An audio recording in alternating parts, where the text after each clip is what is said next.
Hey, Justin. Hey, Harlan. How's it going, buddy? It's going all right. How are you? I'm doing pretty good. I'm pretty tired, to be honest. Oh, yeah? Yeah, so last night, I'd say around 2 a.m. I went to bed. Okay. Thinking, you know what I'll do? I'll go to bed real late, and then tomorrow, I'll just nap throughout the day. And then when I do the stream tonight, I'll have rested all day long. And you know what happened, Justin? Let me guess. Your plan went through flawlessly. Almost. It was a scooch left of flawless. Okay. It was just a little bit south of flawless. Where we ended up was that I didn't get into my bed until 7:30 p.m. and I didn't actually close my eyes until 10, giving me 1 hour of sleep. Ooh. No. But see, here's the thing. I am Frodo Baggins, and you are Samwise Gamgee. And I have decided that through this 24-hour stream, this 24-hour extravaganza for Extra Life, which is why we're here, by the way, I am going to be going through the trials and tribulations of Frodo Baggins as he carries the One Ring towards Mordor. I won't leave your side, Frodo. But Sam, you must... I guess he doesn't have an accent, does he? I'm giving him an accent because he is mine, and that's the way I do it. You are Frodo Baggins. You get to make up your own accent. Exactly. But that's the thing. It's the 24-hour live stream isn't just about sitting down on the computer and having a good time. It's about the struggle. It's about the trying to achieve what... I mean, that sounds... Let's not build it up too much, but it's meant to be difficult is what I'm saying, because that's what the donations and the charity is for. Yeah. So definitely. I'm excited for it is what I'm getting at. Yeah, I mean, it's been a long time coming too. When did we actually drop the announcement that we were actually going to do this? Like 9 months ago, I think. 2014. It was okay. long, yeah, 2014, before the stream had existed. So the 90s, I think, right? Yeah, it was 1994. I was. The year was 1994. Harlan and Justin were about knee-high to a grasshopper, and they decided they were going to put on a 24-hour stream. Did you say knee-high to a grasshopper? Knee-high to a grasshopper. That's an old folks saying. Is it actually? Yeah, knee-high to a grasshopper. I've never heard that. No, I'm actually really excited. That's a new saying. Good.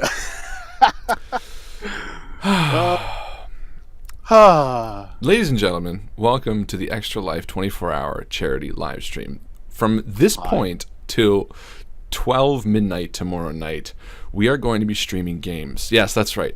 The images of Kevin Costner you're seeing right now, there's nothing wrong with your TV set.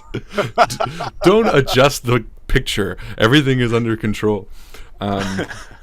We just need a bit of motivation, because if anyone, besides Frodo Baggins, has gone through the hardships of, what we're going through, it's Mr. Kevin Costner, because that man's career has taken so many straight up nosedives.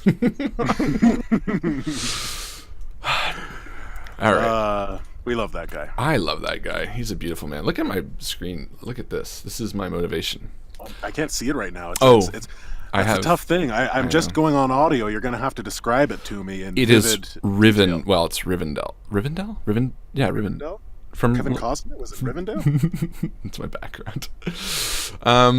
Rivendell. Rivendell? River Run. From Lord of the Rings. It is Rivendell, isn't it? It is Rivendell. But Kevin Costner wasn't in Lord of the Rings. No, I minimized it. I minimized that, and then my background was Rivendell. Oh. Why don't we? Who do we got here? Who's? Oh my God! Yeah, let's say hi. Get out of here! Sorry, owl. So who we got here? That reminds me of Arrested Development. Remember Arrested Development, where he's like, "Well, the guy in the 3,000, the 35, the 33." It's like Joe. Yeah, who do we got here? Okay, let's say hey. Okay, look at this. We got Mike Fazio, who said he's going to stay here for the entire thing. So let's see. Fucking A.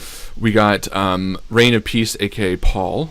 Paul Bernhardt. Paul Bernhardt, yeah. We got Johnny Ray Regan, and I'm guessing Rin, because they're married and they care about each other. We got Evan Jones, who is a long time, but I think he's only recently joined the Discord, which is exciting.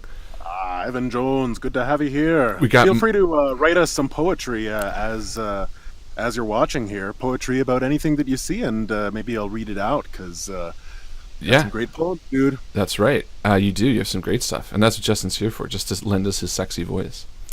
And only his voice, and nothing else. Nothing else. Obviously, you don't see me on webcam. I'm not. You don't see me either. Pictures that Harlan's showing. Oh yeah, you don't see Harlan. I don't show my face. Are you kidding? Not this ugly mug. Yeah. But don't expect any jokes from me. No, just you're full of them. Hey, that owl one was pretty fucking boss. So don't even start. Thanks. I looked that up. I got that in a joke book. God damn it! I knew it. There's no such thing as original content anymore. We got Bjorn, my brother, who's gonna hang out for as much as he can. Although he said he's got a project that he didn't know about, so he might have to duck out, which sucks. We got Matt from Australia, who's probably, this must be noon for him. Yeah. What time is it in Australia? I'm pretty sure he's polar opposite. So I'm pretty sure 12, because we did the game with them. Remember, Belly the Beast. Oh. I'm pretty sure it was like flippy flopped. That's what they say in Australia. The flippity flop. It's the flippy flop. It's the flippity flop. Instead of like the backside. It's exactly. We got William. I'm not sure which William that is, because there's so many Williams. Miller, I think. William Miller. William M87. My guess is William Miller. But hey, you know what? I could be wrong. Clarify for us. And I saw Zia earlier. I think Tim's online, but he's got some projects. I don't know if he's watching, but I know he's online. Who's Blue Knight 98? He commented. That name, I remember that. Who's Blue Knight? I don't remember now. I remember that. Spooky game nights. I don't know if he's watched the actual live. He's hung on a few times, yeah. And I'm confused, but I don't remember the name. I usually remember. Oh, it is William Miller, right? And Mike Kyle, obviously. I don't think I said hi to Mike Kyle. This is pretty good for midnight. This is a lot of people for midnight. This is absolutely fantastic. I'm very, very happy with you guys for staying up this late and watching along. And let's see how long you can stay awake. The Invictus Challenge. Do I get to win the challenge if I stay awake? Ionati, that's it. Oh, right, Ionati. You've been here forever, man. Oh, yeah. David's the reason we're basically here. And aren't you playing board games right now, David, in your life, in IRL? But, actually, let's do a quick shout-out to David. There's like two. There's two. There's like 100 people that we need to thank. But just going in order of, like, the people who are super, super to be thanked. The two biggest ones that stand out right now are David Ionati and Aisha Lyle. Now, Aisha's going to come up a lot during today, but just in advance, thank you. Oh, Michael and Brianna are here, too. I see them typing. But, and they're also actually trying to do the whole thing with me, too. So it'll be interesting to see who can actually... Oh, they're doing the whole stream, too. Well, from what I remember, and I could be wrong, but Mike, Fazio, Michael and Brianna Weber, and Bjorn all said they were going to try to do the whole thing. But I know Bjorn said he has a project, so I don't think he's going to be able to. You guys, you're making the rest of us Invictus people look bad, okay? It's true. Joe's already asleep. Chris doesn't even give a shit. Michael hasn't even messaged me. And I'm peacing as soon as I can. No, it's good. But yeah, it's what was I saying? Oh yeah, so those are the three that are supposed to, but I don't even know. Oh yeah, but no, David Ionati, we got to thank him, because really, truthfully, David is the whole reason that we are here, because literally he posted and he was like, hey, have you guys ever looked into doing a charity? And it was like that easy. I was like, okay, and I signed us up, and I just fucking was like, oh, we're going to be doing this. And so thank you, David. Thank you, David. Thank you for the spark. I might not be thanking you in 20 hours, but no, I'm just kidding. Yeah. Fuck you, David.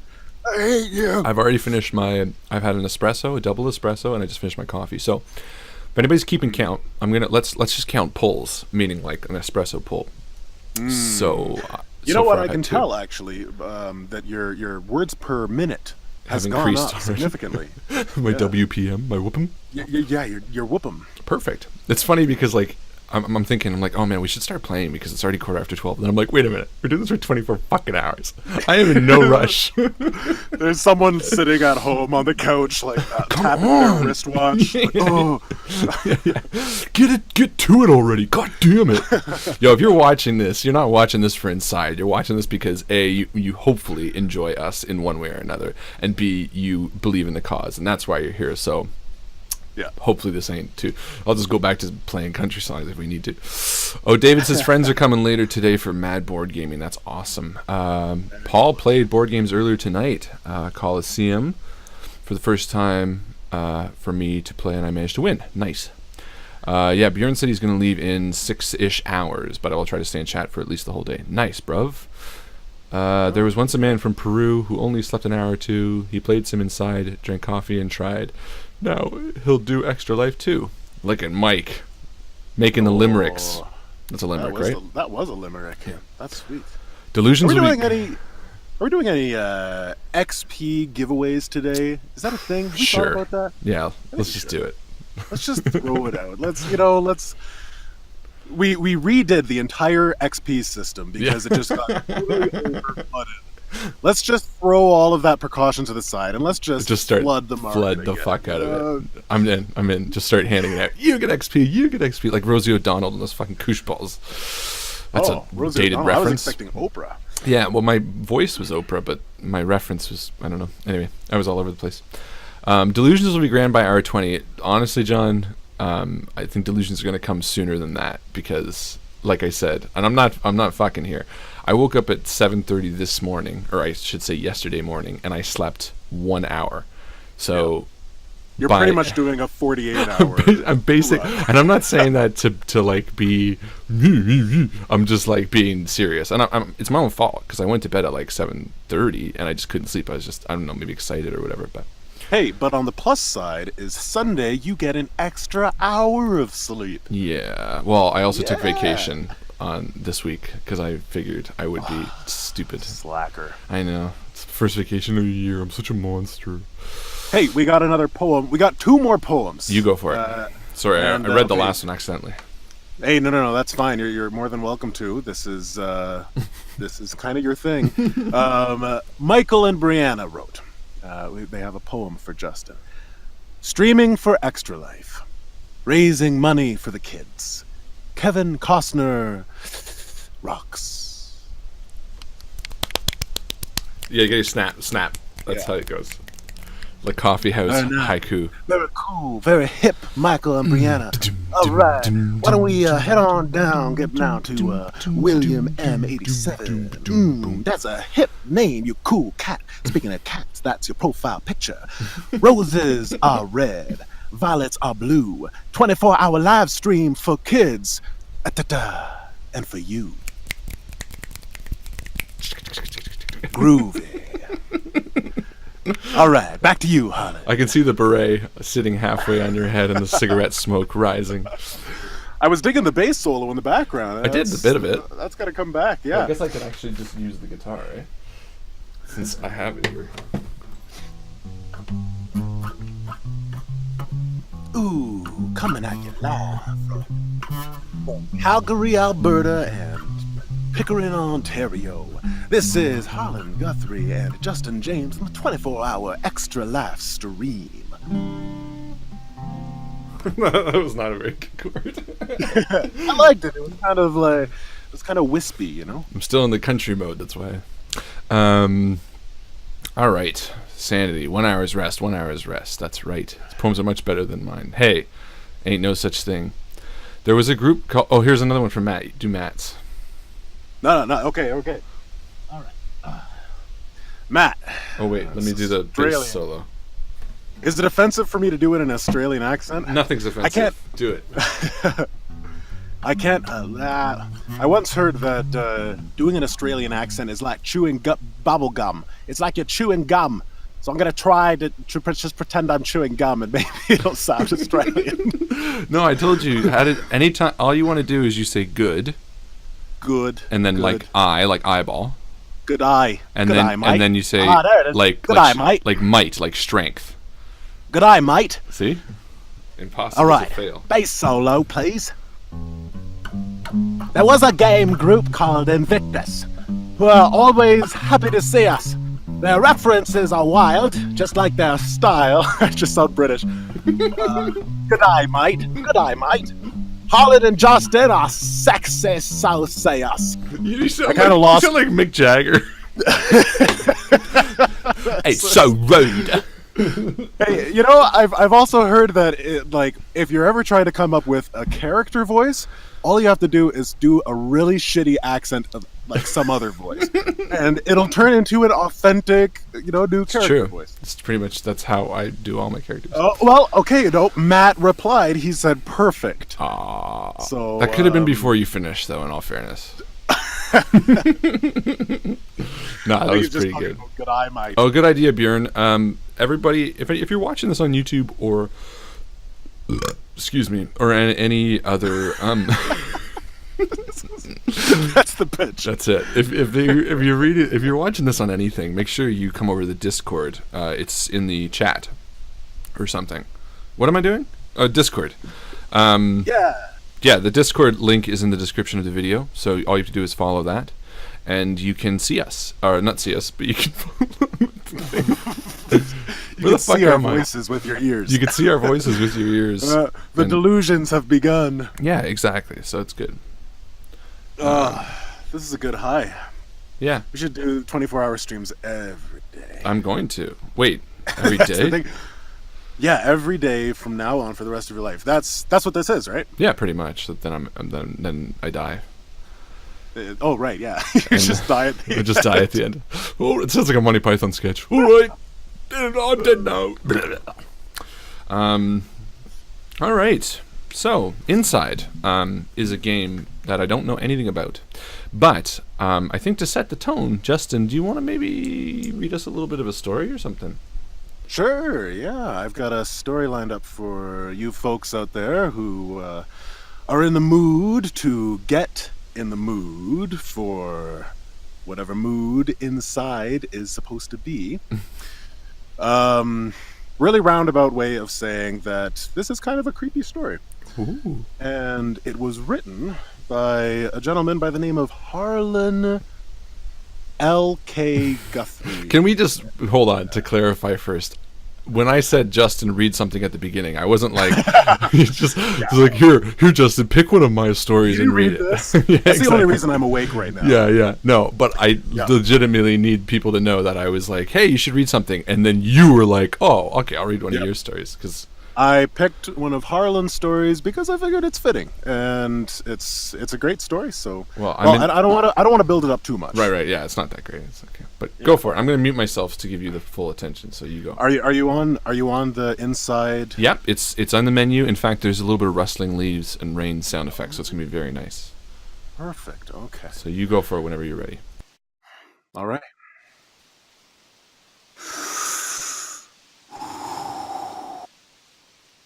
Should I do the whole thing in an Australian accent?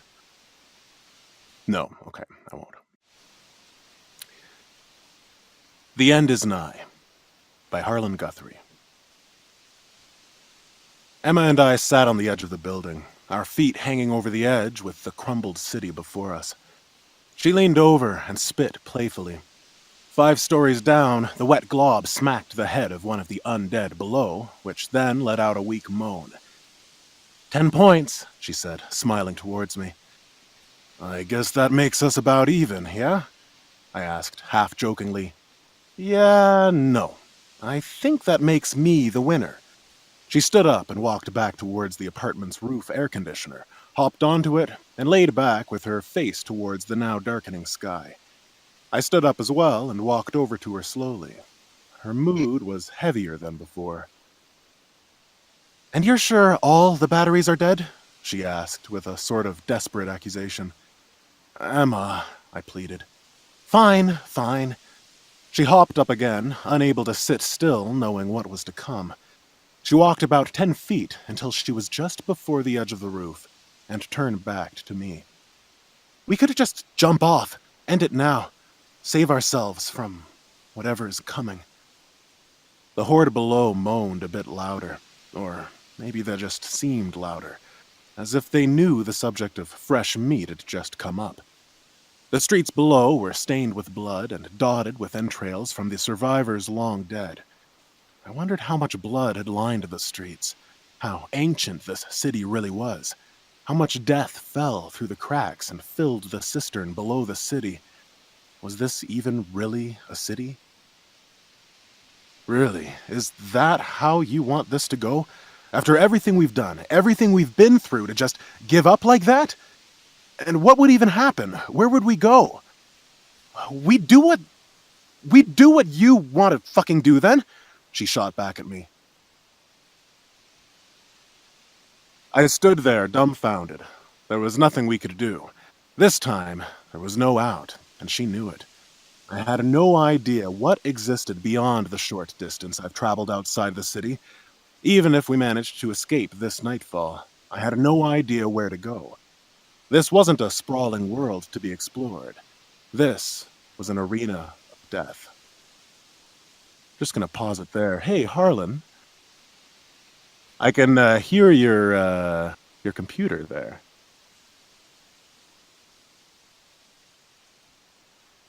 Doot doot doot doot doot doot doot doot doot.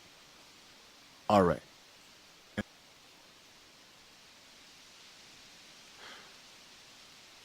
Back to where we were. I stood there, dumbfounded. There was nothing we could do. This time, there was no out, and she knew it. I had no idea what existed beyond the short distance I've traveled outside the city. Even if we managed to escape this nightfall, I had no idea where to go. This wasn't a sprawling world to be explored. This was an arena of death. Thought so, she quipped. I looked down at my feet, almost ashamed that I couldn't save us. Emma looked at me, and her expression immediately changed to one of compassion. I'm sorry. I know I'm not being fair. She sighed as she walked over to me. I just feel like my hands are tied, and it's frustrating and depressing all at the same time. I know, I said understandingly. I get it. I feel the same way. We still have a few flares. That will keep them off for, what, an hour? She asked. Maybe less. I sat down and set my head in my hands, hoping for some miracle, solution that we hadn't thought of. Emma walked over, sat down beside me, and kissed my forehead. All right, let's just sit here together, she said softly. The horde began to stir and move around, the noises sounding less and less of this world. What world was this anyway, I thought. Was this just for us, or was this the same for everyone, regardless of what they did? Below, the grumble of the creatures began to grow louder in anticipation for their transformation come nightfall.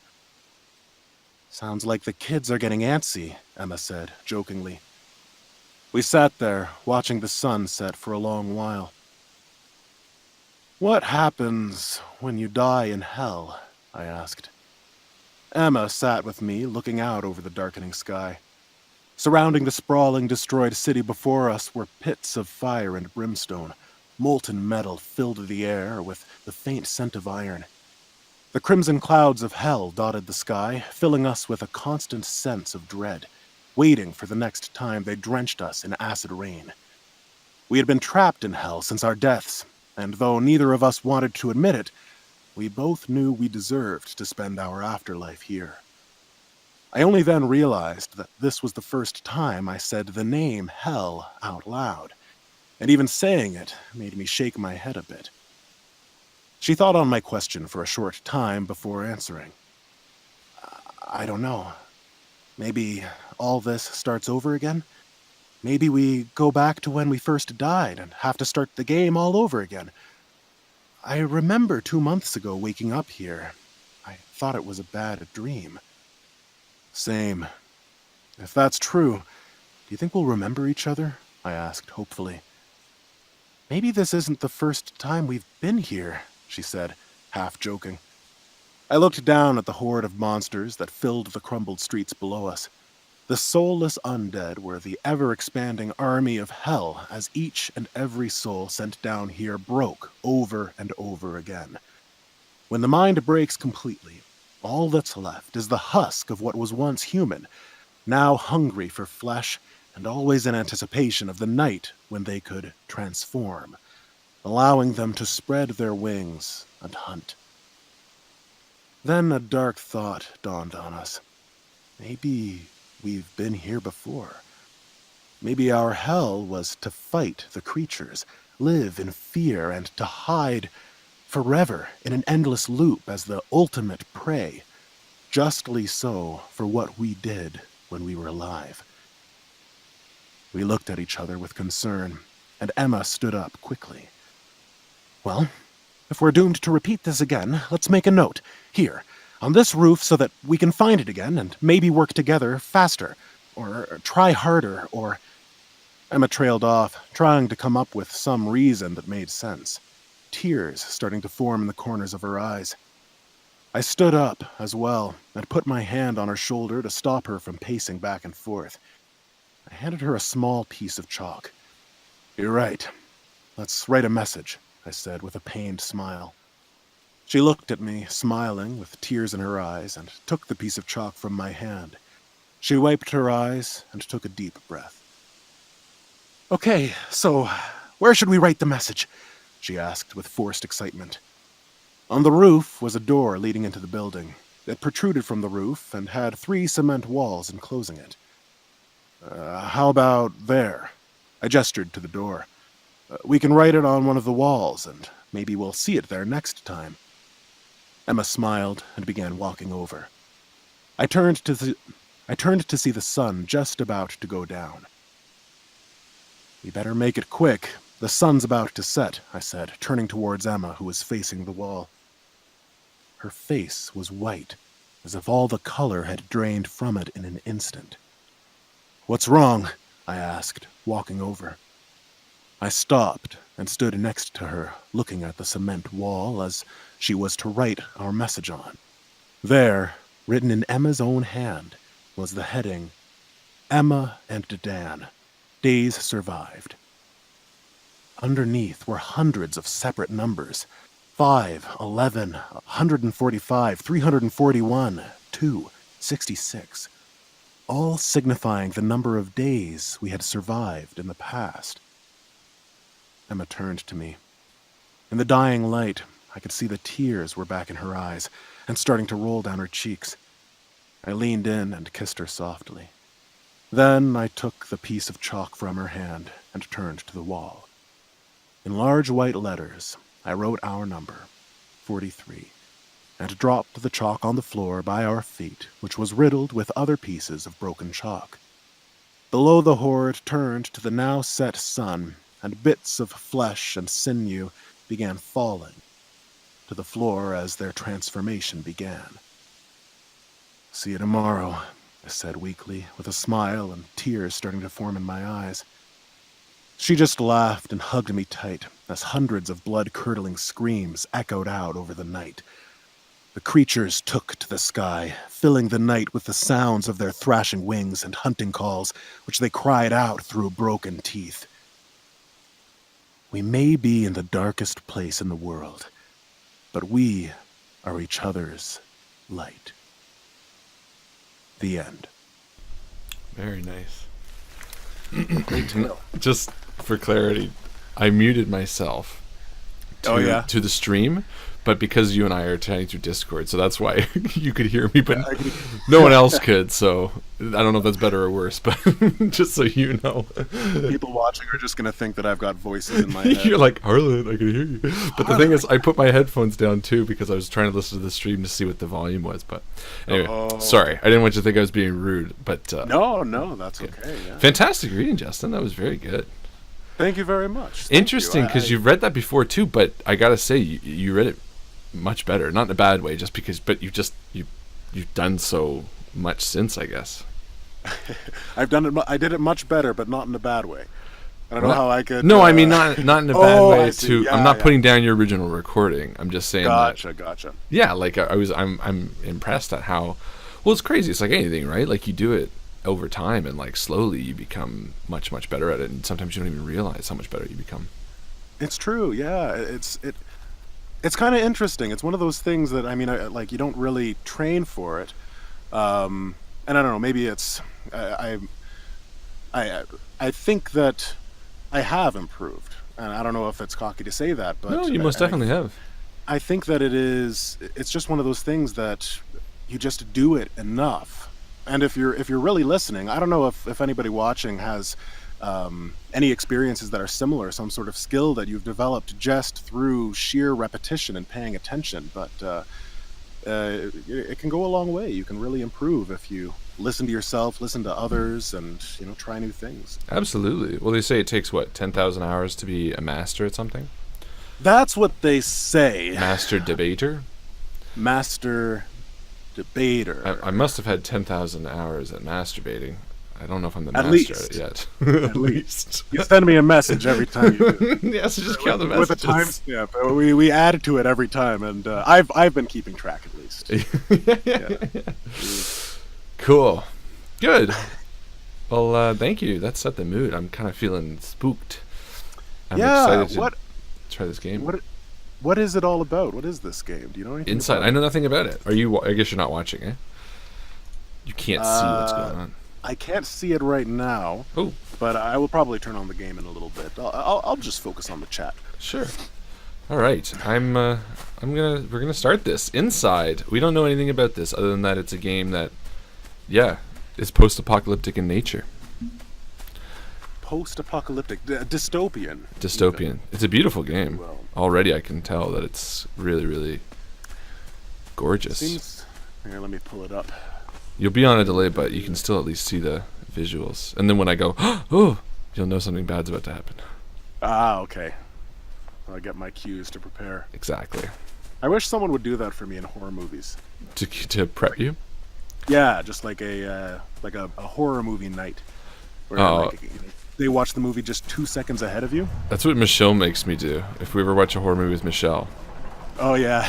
she's always like, tell me what's happening. Is this what's happening? What are the scary parts? What are the scary parts? All right, let's see. This game sort of reminds me of E.T.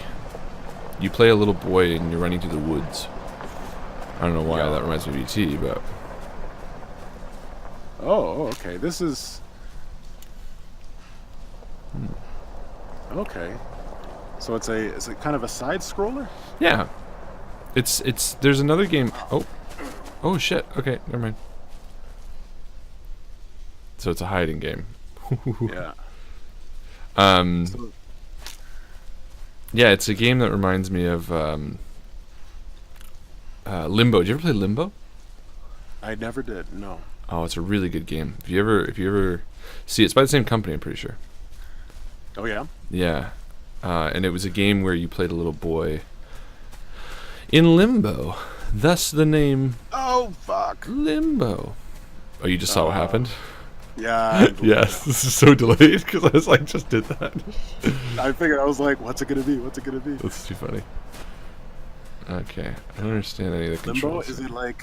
Is it exactly how it sounds? It's a Jamaican party, It is. and you are. Yeah. Pretty much. I don't understand how I get this. Yeah, no, it's exactly that. No, it was really cool though. You should look at screenshots of it. How does this? I like this sort of vibe. Yeah, me This, too. Darkness, but like there's a sweetness to it. Mm-hmm. The sweet innocence. And I think that's why I think that The End Is Nigh is a good mood setter. It's such a horrific setting, that story. Oh yeah, no, But- it's perfect. The way But it's you. it's a sweet tale. Like the ending is very sweet. I like that. It is. It's about love, really, Mm-hmm. which is always nice. Things about love. And you can have love. Everyone in loves hell. love. Yeah, you can. You can love even in the darkest times. And if you can fall in love, and if you can be in love in hell, that's a strong kid. If you can be in love in hell, then Then is you're it pretty really lucky. hell? It's not hell. Maybe that's the point. Maybe it's that's heaven. where heaven. Twist. David I am Natty. This is kid being hunted by Kevin Spacey. Oh, dude. That sucks. Oh fuck. When Mike made that joke the other day on stream, that's pretty funny. Well, yeah, I don't think the community saw that. That was a chat in the game. Oh, was it? Shit, never mind then. Yeah. Well, I mean, the cat's out of the bag now. Yeah, it was a funny joke though. What part was that at? That was. I can't remember. It was at some point he was like, it was something about there's like a dog chasing you. Oh, that's kids delayed after. again. Yeah, it's delayed. Oh wow. Yeah. Grim. This is very grim as well. It is, isn't it? Yeah. It feels like grim. It's like these weird people are like hunting us.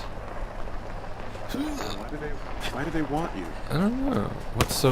Oh fuck! Oh shit! Sorry, you'll see what happens in about a second. Wait I know for it's it. tough. Interesting. Okay.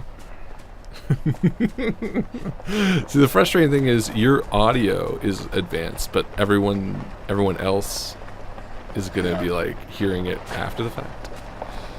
Yeah. So I want to hear when you get surprised. Oh. Oh no. What were you supposed to do there? That's what I was thinking. I figured it out though, because it's too late. All right. Well, I guess I gotta tune in and find out. It's funny. The movements of the kid are great too. They are. They're very fluid, eh? Oh, nice.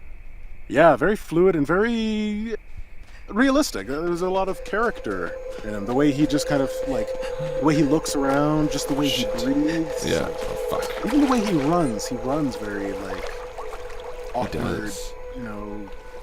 nerdy kid. I'm dying way too many times. Oh no. Yeah, he does. No, he seems like a real kid. It's interesting because the art style is, yeah, it's very, not cartoony, but like, oh fuck, Jesus Christ, this game's tough. Are the bad guys wearing masks? Ooh. Oh, Or is it just their brutal. faces, maybe? It didn't look like he was wearing a mask. That's brutal. Yeah, there's a few, you'll see. I guess you can, No, yeah. you can trip in this game too, eh? Oh, shit. All right. This is a scary world, says David. This is a beautiful game, says Paul. This is conflicting, but they're totally true. Beautiful and scary. Yeah. Oh my gosh. Amazing graphics. Oh wow. If you like the movements to this game, I think there are water levels that are beautiful in their movements and style. Or water levels. Oh, there's water levels in this game? Oh shit. What? Have you played this, Evan? Oh. Oh, yeah. I'm looking back. Oh. Evan's spooked and aroused. Who isn't? Right? Do. They're Yeah, I really think, I'm cartoony. assuming he's played this before. He must have. You're obviously playing one of Eleven's friends. Oh, Needs yeah. more egos. Did you finish the season? Oh yeah. Oh yeah, that's right. I remember you posting. All right, let's talk about Episode 7. episode 7. So Spoiler fucking alert. terrible. Spoiler alert! If you haven't watched all of Stranger Things, Yeah, spoilers. we're gonna talk about That's a good. There you go. See, it. Okay, so episode 7. fucking blue. It was funny because like we were watching the show, and I was like, and when we got to episode 7, I like literally like turned to Holly, and it was like not even like a minute into the episode, or not a minute, but like 10 minutes in the episode. I was like, did someone else like write this fucking show? And Holly, like, she was kind of so on it, which I'm guessing Yeah. that's probably how you were. Yeah, that's how I was. Yeah, but to me, I was like, holy fuck, this is like in my opinion, and this is obviously just my opinion, but like that wasn't even an episode good for like a shitty show. That was like a fucking shit episode. I was like so mad after it. I think that this. Oh, okay. What was it that made you angry about it? What didn't you like about it? Oh my god. Okay. First off, I thought the entire story of the episode was so stupid. I mean, how many fucking times do we need to see a movie about some person with the power that you just need to tap into your anger? It's like, oh, no way. It's like, oh, I wonder if this girl is going to be a good influence on her or a bad influence on her. Like, it was, honestly, more than anything, it was so fucking cliche. It bothered me because it was like, it was so lazy. Like, for a character like Eleven, who I think, you know, most people enjoy, and I always thought she was a really cool character. Yeah. It felt like such a fucking cop-out. Yeah. I definitely thought it was cliche. I felt the exact same thing. But I would say, I think with this show, they do a lot of, like, especially in this season, a lot of kind of throwbacks to, like, 80s styles. Yeah. Like different, like the perfect example, and I loved this, was Steve as the babysitter. Yo, Steve was fucking amazing. Steve's my favorite character in the show. Yeah, I'm not even kidding. He's so good. Mine too. I just was like, I just, my heart was so warmed at the end of this season for him. I said that to Holly. I was like, Steve is my favorite character. I liked him in the first season too, but in this season especially, he really turned. He was so good. So that babysitter club sort of. I don't know if it's Babysitter Club. I think it's just called The Babysitter, that 80s movie where, like... Adventures in Babysitting. Yeah. Yeah. So it had that vibe to it. It had... And I think they were trying to capture that and be like, oh, what, like, 80s trope could we go for? Yeah. And a lot of these tropes that they're trying to do... This is just my half-baked philosophy. Right. But a lot of these tropes that they're trying to do, are super cliche. But it's been so long, they've been cliche for so long, that it's kind of refreshing to see them again, and in this show. There's a lot of cliche things in the show that, because it's been so long, it's okay. I think that like superpower thing that you're talking about, that kind of entire storyline of episode 7, has been done, you know, in like recent movies that wasn't just fair enough. And I'm not like wholly against the actual like thing. I do think it was lazy, but it wasn't just that. It was also like the characters were so dull. I mean, the acting, the choice of actress to play her sister, I thought was so, like, the girl just had no character whatsoever. Like, she was like, you got to do this, and we have to avenge the death. It was just so fucking lame. Like, and for all the characters and all the kids in that show, and all of them are like so good, to pick such a mundane choice. Like, each of those people, like, you had the dude with the mohawk who was angry. Okay, fine, yeah, he's cliche. And then I don't even know, the other girl was like a druggy girl, and then there was like the girl who's the driver. Like, they weren't even like fun cliches. Yeah. They were like lazy. To me, honestly, the way it was placed in the show and the way it was written and everything about it, and the previous season was like 8 episodes. This season was 9 episodes. Oh, what the fuck? Yeah. Honestly, it feels like they were like a bigger chunk of the show. Well, it feels like they were like, oh, we don't have enough of 11. Let's do like an episode where we show her or something. I don't know. It just seemed weird. It seemed out of place. It threw off the entire flow of the season. Yeah, I mean, they're trying to set up season 3, I imagine. Yeah, I guess. I mean, I'm not really looking forward to that aspect of the show. I think they could have definitely done it without. I think it would have been fine if like 11 just went to her mom, and even the mom bit was 11. I thought this entire season was like pretty let down. I don't know. I really liked her interaction with the police, the cop. Hopper. Yeah, well, he's just awesome. Yeah, that's true. I don't know. Parts were good. Parts were good of her, I guess, whatever in this season. What the fuck is that? But there was a little I did feel a little bit of a nagging sort of, I don't know if it was continuity or just it didn't feel realistic, but when she like broke out of the house, she was just dumb. She was just stupid at parts, like going Well, that's what I'm and like saying. talking to that lady with her baby and making the swing spin around and then running away. It was just like, why? Why did you do that? It was Well, that's what I'm like, saying, and I get, from 0 to 100. that's it. And I mean, I get that it's a kid, and I get that you can have, you know, the kid do like kid things, which is why I wasn't opposed to the idea. I feel like I'm supposed to grab this too. Oh, okay. Ew, what the fuck?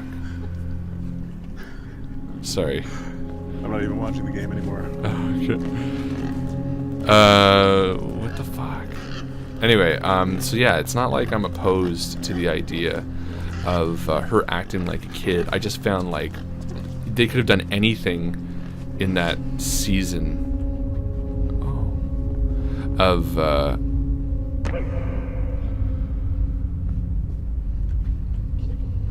sorry.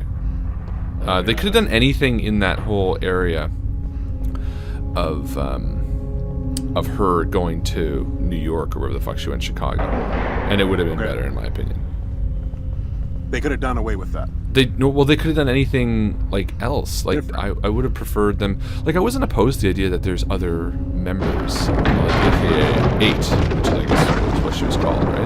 Right. Yeah. I wasn't opposed to that.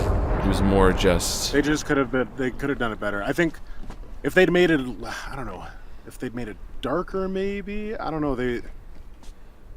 I feel like, I mean, the first season, there's a difference between being cliche and then sort of nodding, I think, to the idea of the movies that inspired Stranger Things. You know what I mean? And I feel like the first season and a lot of this season nodded to movies that are like that. Like the whole Dustin's character, is that his name? Dustin? Yeah. Having the pet, you know, I thought was like good because it was like a nod to. I feel like that was a nod, not a cliche. Exactly, it wasn't a cliche. It was like a nod. It was like, hey, E.T. / blah blah blah blah blah. But when it came to this whole fucking thing about her going to Chicago and like understanding, you know, I think that was a nod too to like the Warriors or. but to or me, whatever. you have to turn it on its head, and like they sort of turn like the thing with Dustin's character is, yeah, you know, he at first was like, guys, it's my baby, and then he realized it was fucking, and he was like, okay, we got to kill it.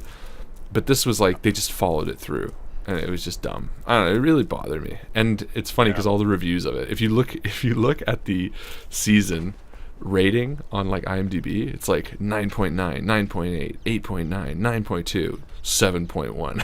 It's like, Oh shit. I just think it was a lazy storytelling. Oh, Paul's out for the night. Good night, Paul. Thanks for hanging out, buddy. Good night, Paul. Okay, let me go back and read some of this stuff. Yeah, you keep an eye on the chat. Biggest issue for me with episode 7 was its placement broke the flow and suspense of the main Totally story. agree with Really that. high point. Yes, I mean I did kind of like that they took a step back from the main like intense story arc I don't know. I didn't like that. because so I exciting. liked it because it was super exciting and it was like I want to get to the next episode, but I mean I guess that was the perfect time to throw in an episode that like they're trying something new with, because it's like, okay, well, we're gonna watch the next episode anyways because we're so invested in the original story. I guess. To me, it felt like a filler episode. I don't know. I don't think it was filler, but Or lazy I don't think it really added. I think they were trying to go somewhere that just didn't fly. Fair enough. But I didn't feel the break of flow because when you're in like a 5-hour binge of the entire show, there's really like, you know, what's 45 minutes? What's an hour of my life? Yeah, exactly. Yeah, the kids were better actors. Says a lot. They were, yeah. Yeah, they definitely were. I was really impressed with Will's performance. He was really The kid good, who eh? plays Will. He did a fantastic job. The scene where he's like being interrogated by the family. Yeah, that was fucking good. Oh, fucking great. I think he did awesome. Yeah, they totally pulled Magneto's scene for Magneto's scene. Oh yeah, from X-Men. That's the same thing. That's what I'm talking about. That cliche where it's like, feed your energy. And I don't know, maybe even if the sister was a better actress, maybe it would have pulled better. Old, maybe. Just maybe. felt, I don't know, and you know what? I'm so disappointed if they make 11 to follow that cliche path where it's like, ugh, you dark side sister. Yeah, I was just thinking like Star Wars. Oh, that makes less sense. There you go. Do I let Feel my the dark powers side. consume me? Yeah, it's like, seriously, do we need another fucking story about power struggling? Like, that's kind of why I liked Stranger Things. It wasn't like that same fucking shit that you see all the time. It was like a different story. And yeah, you're right. The most of the season was very different. Like, Yeah. Lorin did not watch any of the first Stranger Things season, Oh. and then watched the second half of episodes of season 2. But she enjoyed Harlan's grim story, and everyone found their characters much better. Ooh. Take that, Duffers Brothers. Nice. Well, you just wait till the ending of Grimm, because I still haven't written it. Oh shit! Just kidding. No, It's, you've written it. It's in there. I know. Yeah, I know what's gonna happen. You basically, I'll tell you now. You guys have like a good ending, a bad ending, and like a so-so ending Do to Grimm. all of us share the same ending, or do certain peoples who have foregone certain powerful endings? It actually, you're right. The way to put it is this. I think either, no matter what, Maddie's fucked. I think it's like everybody knows it. Like even on Facebook, I just feel like Here's the thing. Interestingly enough, though, Maddie is only not fucked, but he's only sort of going to be down and out in the good ending, which is, I guess, not good. But any of the other endings, it's probably going to be okay for him. huh? Yeah. Okay, well, at least some. Nod to Empire Strikes Back. 11 had to get trained and then go back and save her friends. Yeah, same arc, I guess. Except it wasn't the intention. She didn't have the intention of going friends. Yeah. No, it didn't. Yeah, she was just going because she was angsty. I'm not sure what I'm supposed to be doing with these two guys. Tap into your pain, blah, blah, blah. They said it was a pilot for a spin-off. Oh, I Okay, I'm okay if they make a spin-off. see. Ew, really? And hello, Brian. Yeah, I'm okay with if they make a spin-off because I'm not going to watch it. Yeah, but doesn't that also just make you feel like Touch the used? show. Well, if it sucks, maybe they'll smarten up. I don't know. I always feel like at some points I'm not against spin-offs like that, but at the same time it's not like if they're adding shit just for the purpose of doing a spin-off, Yeah. kind of makes me feel weird. It's like, Yeah, I well, wonder why. why not tell a good story instead of worrying about, you know what I mean? Did we ever talk about Broadchurch? I think I might have mentioned it to you. So, Yeah, I've seen it. Yeah, we talked about it at your party, goodbye party. We were talking yeah, about it. Broadchurch, fantastic show. Great show. Have you ever heard of Grace Point? Yeah, no, sorry, yes, I have heard of it. I haven't watched it because it looked garbage. It's the exact same fucking show, I know. just with American accents. And he plays the same character too. And it's the same guy, yeah. He plays the same David Tennant again. I don't know why they did that. That makes absolutely no sense to me. American audiences, they need it to be dumbed down. Duh. Like, but it's not even like, is it dumbed down? Like, I don't feel like fucking they're know. even saying the exact same lines in the trailer. Yeah, I haven't watched it. I wouldn't watch it. Oh. But Broadchurch And itself to all is our great. American audiences, all our. They're not offended. I mean, they know. Oh, okay. Well, we mean what we say, and we say what we mean, is what. But yeah, no, I wouldn't watch that. I don't get like, and I love David Tennant, but why would you even get the same actor? Like, doesn't that seem a bit like, what's the point then? Yeah, exactly. I don't know. It's stupid. But Broadchurch was fantastic. Yeah, Broadchurch is great. Yeah, I have not seen the latest season though. Jeez, you guys are talking too fast. I'm struggling to catch up. So Lauren's giving you advice, but I'm sure you're already past it. That was about 5 minutes ago. Oh shit. Beyond Stranger Things. Oh yeah. Beyond Stranger Things. That was that one with Jim Rash. It's like a Netflix show that it like starts up pretty much right after Netflix or right after Stranger Things. Stranger Things. Yeah. Did you watch any of it? No. I'm not big on those types of shows. Because they also have one called like The Talking Dead, you know, where it's like I don't know. I'm not interested really in the background. Like if I'm watching a show, it's for the characters. I don't really need to know who's playing them. Yeah, exactly. I don't know. It felt kind of awkward to me when I watched the like first half of the first episode, and I was just kind of like, I don't know. I felt like there were two of the kids were there. It was Eleven and Mike were there, and then the Duffers brothers and one of the directors of a few of the episodes, and then the host. And it was just kind of weird. Kids are awkward in interviews. They are. And I felt embarrassed for them, kind of, just like, because they'd like try to tell stories, and the Duffers brothers would like cut in. Like there was one point where Mike was saying like, "Oh yeah, we were like shooting the snowball scene for like 4 days," and then Duffers brothers were like, "It was 2 days." "Oh, maybe it was 3. No, it was definitely 2. You're lying." It's just like, why would you bother? Okay. Yeah. Wouldn't you just be like, "Who cares?" Yeah, exactly. Just go or edit it out. Even I could have edited. I don't know. Kids are. I don't know. But see, and that's sort of the same thing with like the pilot, I guess. Like, to me, that's sort of the same. I don't know. Fucking thing with like kind of exploiting, not exploiting, but like just doing it for the money. Huh? There's a word, pandering. Pandering, yeah, maybe. I don't know. It just feels weird. I don't know. It's like something's good, you know? Okay, because from my understanding of the Duffers brothers is they wanted to do it. I think they wanted to direct it. Right. Direct it, and they didn't have enough experience or something along those lines. And so they sort of went, we'll make our own thing. And so they did Stranger Things, and Netflix bought it, and it became successful, and that's great, and that's awesome for them. But then,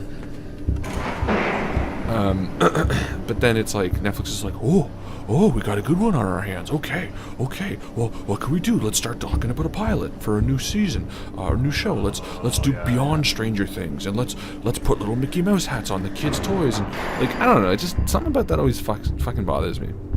Yeah. So you think it was Netflix influence? Oh, for sure. Well, like I'm not against the idea of like making money, but I guess, and this comes through to the stream too, because we've like talked about it many times, and my general feelings about how shit like this goes. Yeah. And you know, I'm very much about tell a fucking good story or whatever. Yeah. Or whatever. Just tell a fucking good story or whatever. Well, I mean, you know, I wouldn't.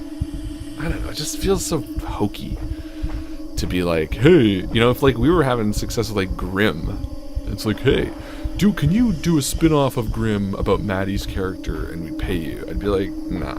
Like that's, well, I mean, again, it's a weird example. Oh fuck. Yeah. I'm focusing on this really complicated walking scene. Well, yeah, I mean, I guess it's a matter of integrity, like creative integrity. Like, if you don't have an idea, if you don't feel like you can come up with something that's, you know, of the same quality as your first, you know, of the Grimm season, well, then it is kind of a shot to your integrity to say, oh yeah, I guess I'll kind of come up with something for just Maddie. Like, well, that's the thing, and I honestly, dollars to donuts, I doubt that they were like, all right, Duffer Brothers, you know, would you like to make another show in the Stranger Things universe? And they were like, oh yeah, we have another story to tell, actually. It was probably more like, you know, hey, let's capitalize on this idea.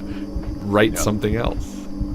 I feel like it would be, yeah, you're right. I think it would be they'd have a better shot at doing something that was totally different.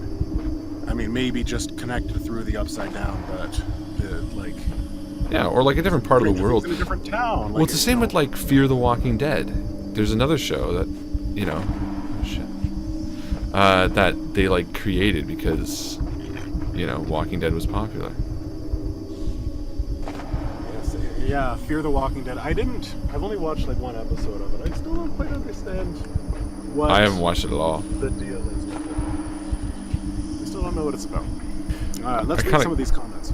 I got out of The Walking Dead entirely. Oh, really? Oh yeah. What season did you get to? I don't know. Oh, the prison. They left the prison. Oh, They wow. got thrown out of That's a prison. long way back. Yeah. Yeah, I got bored.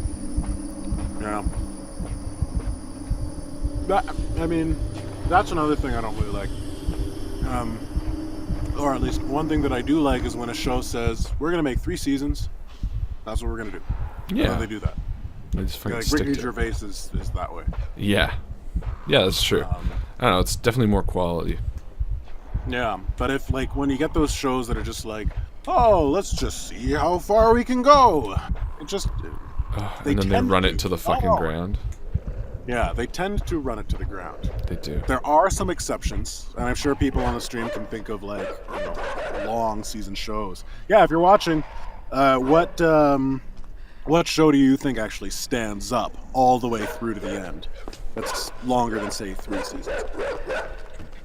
I think Friends. I think Friends holds up. Oh yeah, Friends holds up. Friends a good show. I want to say Scrubs, but Oh yeah, not the end. it doesn't. Not the very end. Oh fuck. Zia's here. Godpool's here. Hey Zia. Johnny Ray Regan the Duck. Godpool. He's been here. Johnny's been here the whole time. Yeah. If you spin off anything from Victus, it better be that black goat from the Call of Cthulhu game. I want to know more about his home, life, kids, mortgage, all that kind of stuff. You better believe it. The what? The who? The black goat. Oh, the Black Goat. He's from the movie The Witch. The Vivitch Black Phillips. The Witch. It's the same goat. From The Witch. It is Black Phillips. Look at all the Anytime you coffee see John's a got. black goat in a movie, it's the same one. What's that? Is it? I said, look at all the coffee John's got. Whoa. Oh, you're doing it too. You're staying up. He He's got is. coffee and beer. I don't even have any. I have real 0 coffee, beers. but I have to go down there. Stargate. Michael and Brianna say Stargate is a show like that. That holds up. I never got into Stargate. Me neither. I'd never tried. Me neither. So maybe I should try it. I've never even seen the movie. It's got Kurt Russell in it too. Kurt Russell, really? Yeah. Is he the bad guy? Is he the black guy? Or the bad guy? Yeah, that's that movie he does blackface in it. It was like really tastefully done. Could you imagine? It'd be kind of funny. Tasteful blackface artist. Do you think blackface can be tasteful? Can it be tasteful? Can blackface be tasteful? This is a conversation I was hoping to have. I think, yes. But Tasteful, I think though? it depends on the setting. Yeah, I think so. Like how? If you can make a white person look like a black person using makeup alone, I think that says a lot for your cosmetic abilities. Seriously though, I think it would be a work of art if you'd make them look actually black. Now I'm not saying this like if there was like a movie that called for a black actor and they wanted to cast Tom Cruise, I don't think that would be a tasteful choice, no matter how Yo, but he could do it. cosmetically great. Oh, I'm sure he could do it. Oh, okay. So, Tropic Thunder's an example. I knew you were going to mention that, but see, that's different because I still wouldn't say that's tasteful. I think that's purposely meant to be a bit of a, you know what I mean? No, but I think that maybe we just have differing. But would you say that's terms of tasteful though? Tasteful. I would say that's tasteful because it's. I would Like, say it's satirical. palatable. Well, it's The way palatable it's for done sure. is palatable, and palatable to me is just another word for tasteful. I mean, maybe just a little dulled down a bit. To me, that's, I guess, like the joke, you know, that it's. Oh, I see. That it's sort of meant to be a bit of a. Offensive thing to do. Yeah. Yeah, I mean that's the joke in Tropic Thunder, and you're right, it is different. I mean, I don't think it's the way I'm thinking of how it can be tasteful is different than how Tropic Thunder did it. I'm thinking not movies at all. This has nothing to do with like show. This is something about cosmetic ability. I think this is like cosmetic artistry, almost like making someone look like the Avatar figure. It's a transformation. Yeah. And I think that if it's done, I don't know. So in that, so you're just saying like tasteful in the sense of like, oh fuck, hold on, this is super confusing. Tasteful in the sense, more the sense of like how it's approached, but I'm more saying like tasteful in the sense of contextually having a white actor. Oh no. Playing a black role, can it ever be done tastefully? No, that's I mean, the politics of it, I think, is just ridiculous. And you already kind of have that. I mean, it's not to the point of, you know, blackface or yellowface or redface or anything, whatever. It's, you know, you got yellowface. Is that like Simpsons characters, right? Yeah, good cover. There's actually a really funny joke in Extras where he's like sitting there and he's like, I can't remember what he says, but he's like, yeah, well, you know, brown or black or yellow, and he like points to like an Asian woman, and she's like, hold on, sorry, why am I yellow? He's like, well, you know. She's like, what the fuck are you talking about? It's kind of true. It's like less acceptable to say that someone's yellow than it is to say that someone's black. To ascribe a color to someone. Yeah, I don't know. Anyways, I was going to say something, but I forgot. But Michael and Brianna want to know, Justin James, what about blackface and drow? I know it's a concern in the cosplay society. It's sort of why they went a bit purple, isn't it? I didn't know that's why they went a bit purple. I didn't know that. My understanding of drow is that the pigment of their skin, it ranges from a light gray to a dark purple that looks almost black. Maybe a tint blue sometimes, but yes, purple would indeed be a good coverall color. No, I don't. It's a great question. I don't have a problem with that at all. I mean, if someone's dressing up as a drow, like, you'd have to be pretty, I guess, thick-headed to look at someone who's dressed like a drow. And if you're a cosplayer and you dress like a drow and you somehow look like a black person, like it looks like you're going as some black person, I don't know, like maybe you're just not a very good cosplayer, but I feel like it's pretty easy to distinguish that you're going as a drow. But then again, most people don't know what drow are. So you do run that risk. You do run that risk of running into Harlan. That's true. And I'll punch you in the boob. It's difficult, though. Because, like, you know, I don't know. Because we were talking about that X card. Remember that X card topic? Yeah. Which is, like, sort of a thing about being offended. And Jo has definitely a better perspective than all of us because she actually games with these people that don't... like you and I have pretty much only experienced gaming with friends, you know, so the need has never been there. So we can say whatever. Exactly. So, and it definitely made me think, you know, from a perspective of someone who doesn't game with friends, the necessity of it, I suppose, because I do think it's a good thing to have for when you're gaming in public, because people can be fucking weird and they can make you feel bad. Yeah. But and I guess that's sort of the same thing with the drow thing, right? Like I guess it's all depends on where you are. Like if you're sitting around a table with your friends, or you're going to a convention. But I don't know. See, it's so tough because sometimes people just get offended. That's the thing. It's their interpretation is creating the offense. Yeah. But the intention of the person going out isn't even the. Like, if someone goes out as a drow, their intention is to dress up as a drow, which there aren't any drow on the planet to get offended. But, like, if someone sees that and they think that they're a black person, they're going as a black person, they're going to ascribe an offensive, politically incorrect thing to something that isn't actually there. It's true. Well, it's and I agree. I mean, you know me, I'm big on intention, too, but... There are times I when think- intention doesn't matter, I suppose, Yeah. is what people would argue. Where it's like, well, it doesn't matter if your intention is to be not offensive, because you can still be offensive, right? I don't know. It's tough. Yeah, it is. It is tough, and there's no right answer. I mean, I think the thing that it boils down to is talking about it, having conversations, and not being afraid to, express yourself and share why you do or don't think that something's offensive. I mean, it's tricky to do because tempers can flare very, very easily, being offended. But I think it's just as much the responsibility of the person who is offended to have an open mind and listen to the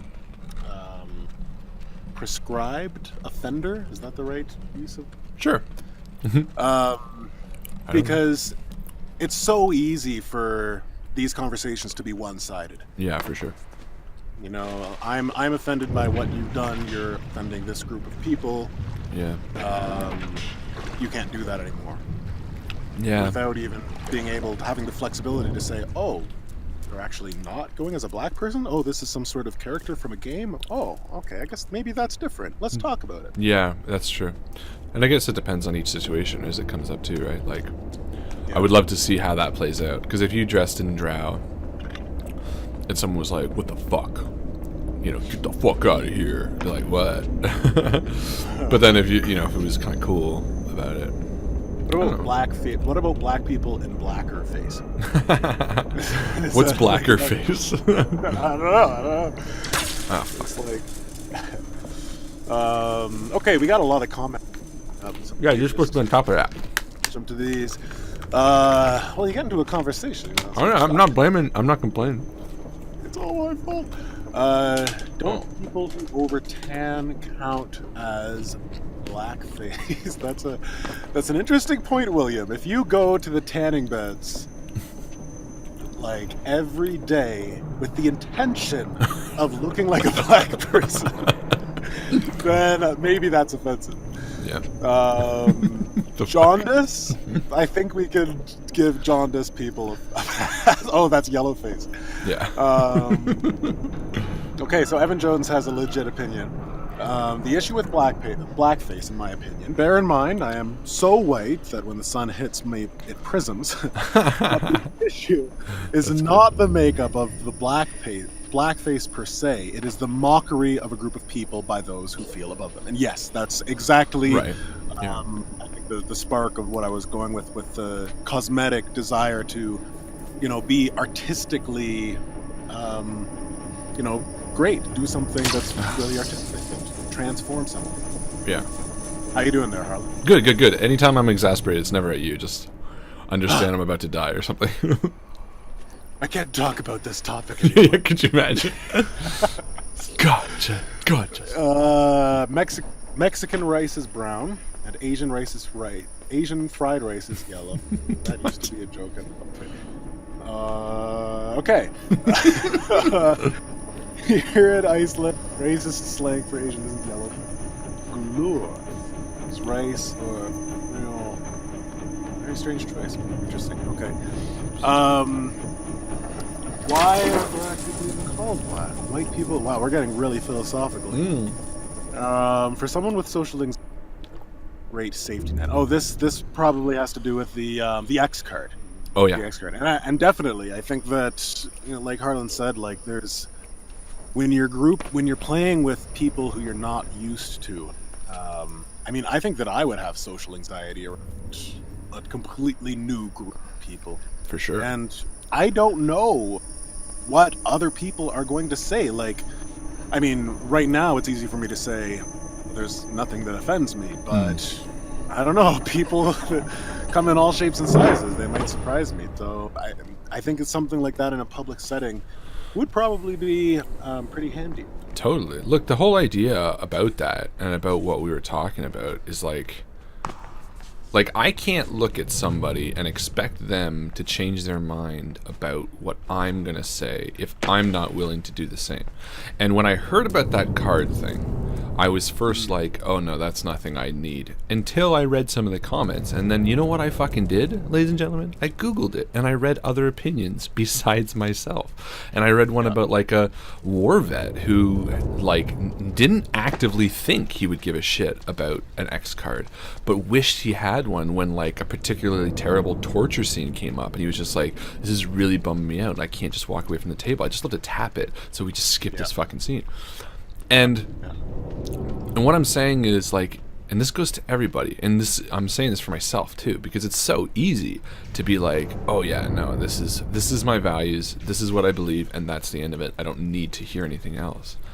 But if you're presented with something that is new and you don't necessarily think it has validity, but other people do, then it's your responsibility as a fucking like human and an active participant in bettering the world to maybe take a second and investigate it and question it.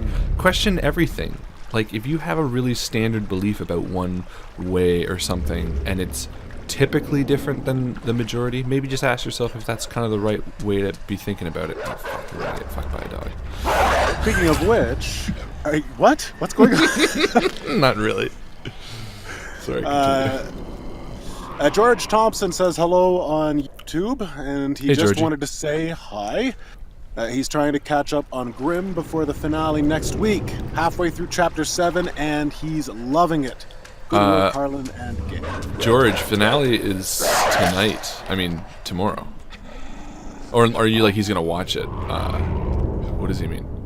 George, if you're there, first and foremost, you should come over to the Discord. The link is in the description. That's numero uno. Number 2, Grimm is going to be in about 10 hours. You got 10 hours, George. You got 10 hours, dude. So Get Grimm. I can just summarize it for you. I can just tell you how it's going to end. If you want. Oh, I just watched. Oh, this dog is. Oh God. Dude, dogs are pretty vicious, eh? Yeah, they're fast too. They are. Okay, let's see. Well, I was gonna say. Speaking of keeping an open mind and getting into things that you expect yourself to get into, and just trying. Perfect example is Harlan Guthrie just told me that he's getting into country music. Oh, fuck yeah, baby. Which is something that kind of, I think it's kind of been, I don't know if it's just our group of friends or if it's like everybody we grew up with, but none of us were country people. In fact, I think most of us actively avoided country music for a very long time. A long time. But now I'm digging it. Well, we started the stream off with a country song for no reason. That's right, yeah. Very good. I wouldn't say I'm a total country nut yet, but, oh man. I'm getting there. I love Johnny Cash. Yeah, he's pretty cool. I think they're fantastic. It was just one album that Oh, that conversation one. Yeah, it's called Storytelling. Oh, storytelling, yeah. Storytelling?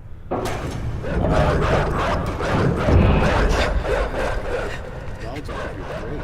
These dogs are fucked.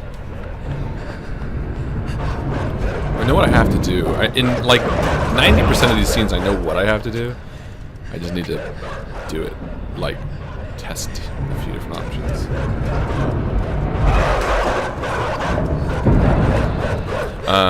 But yeah, like I like Johnny Cash, but like I'm more getting into like the,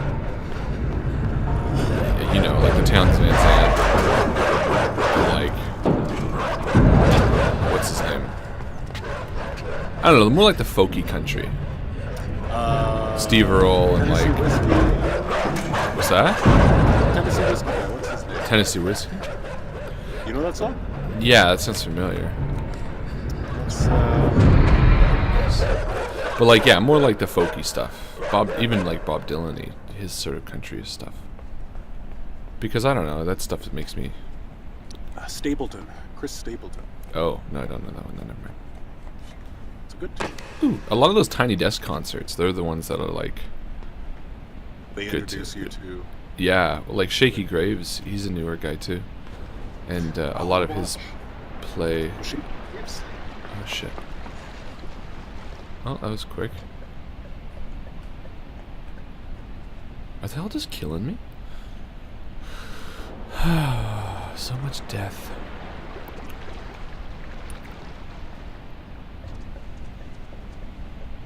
Death. Death becomes her. Death becomes what? Her. Her? Her? Her? Her. These... the bell of the ball. Annabelle. Annabelle. The belle of the ball. I just rewatched all of that. Yeah. But yeah, country music. Getting distracted. It's good I keep stuff. Getting distracted by this stream. Welcome to the spooky stream. Well, it's not the spooky stream, but this is what I do. I just get distracted. Just started a conversation and then get total. Yeah. Pretty much the way I work. Oh my god. It's only 1:30. We got this. We got this. Oh man. Whatever. Death, the final frontier. Yeah. Boo, boo, boo. How do I get through this stuff? Can I do something? Boo, boo, boo, boo, boo. Oh. I see. I was not expecting this. Oh, these are the underwater levels that Evan's talking about. Yeah. Oh, cool.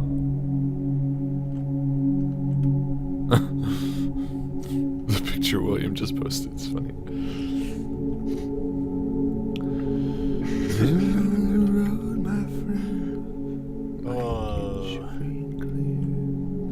Who is that actress? That is no, Shirley MacLaine? No, not Shirley MacLaine. Shelley Duvall or something. Shelley Duvall, right. I think. Was she in Popeye? Yeah, she was. She was Olive, it's Olive Olive, oil? right? I think olive oil. Olive Pendergast. Olive oil, it is. Olive. Save me, Popeye! Oh, Popeye. Save me! And this is when I remember Robin Williams is dead. And I get sad. Oh.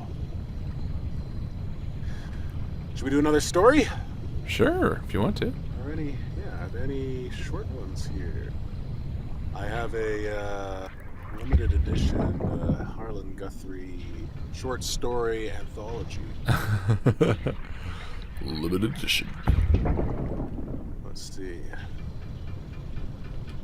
I want to do one that's too.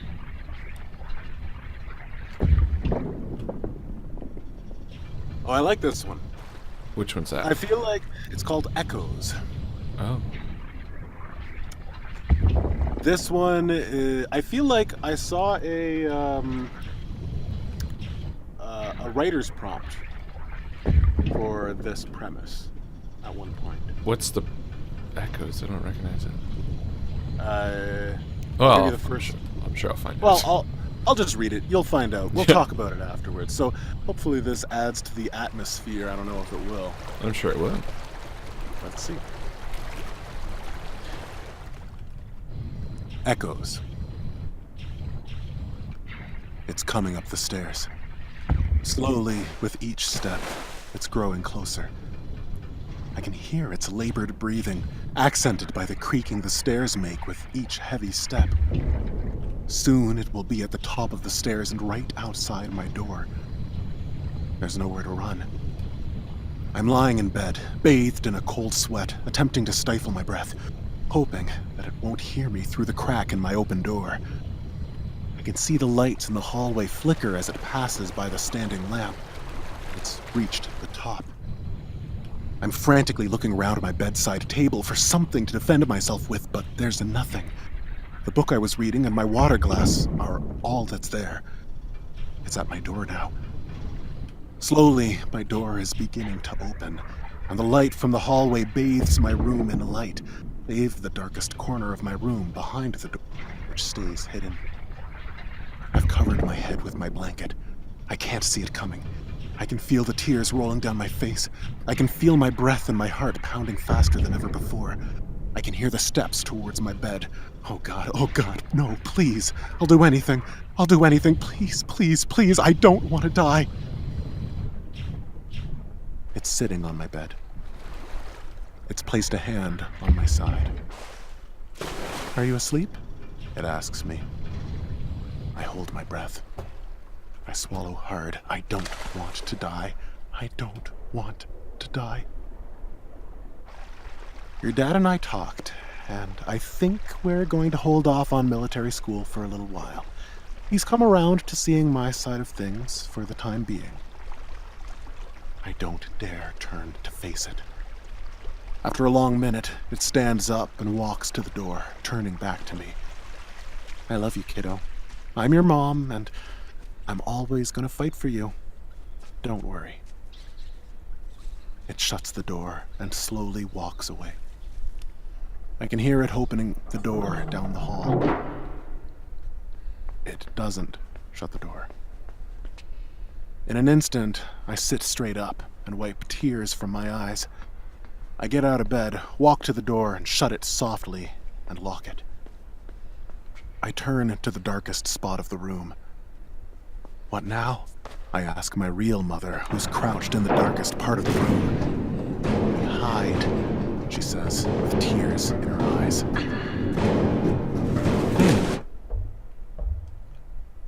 I don't remember that. You don't remember that one? No, but I remember the story that inspired it. There's like an old scary short story or something where it's like the mother calls from upstairs and I thought that was timing, but I guess it wasn't. And then they turn up the stairs and then the mother says, "Don't go up." Whatever, you heard that, right? Yeah. Same concept. It might have been a writing prompt, you're right, but yeah. Interesting. I wonder why the military school thing. What do you mean? Like why, I don't know. Why bother with the military school, right? Like why bother with the real mother? Okay, like the implication of the story is that the real mother is the one in the corner, right? Right. I guess this is sort of the turn on that, which I guess is probably why I liked it. Because the implication of the protagonist up until the ending is that he perceives the real mother to be the one in the corner, and yet the one that came in seemed to be the most human. You know what I mean?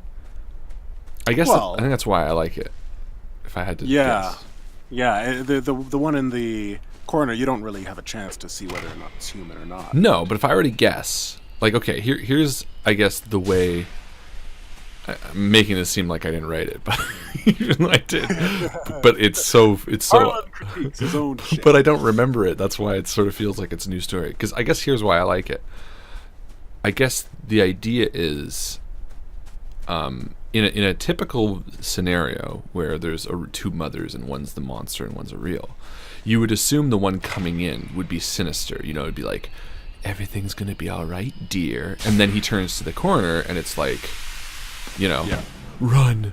But I like this because the way the mother comes in is so human that it might imply that maybe the thing in the corner is the one trying to trick him, and it just got to him first. That's a cool twist. That's sort of I guess that's the way I interpret it, or maybe the way I meant to write it, because that's the way it feels, I think. Really? Interesting. Because it doesn't, but it feels like don't you get the impression that the mother that comes in about military, I mean, why the military school thing, right?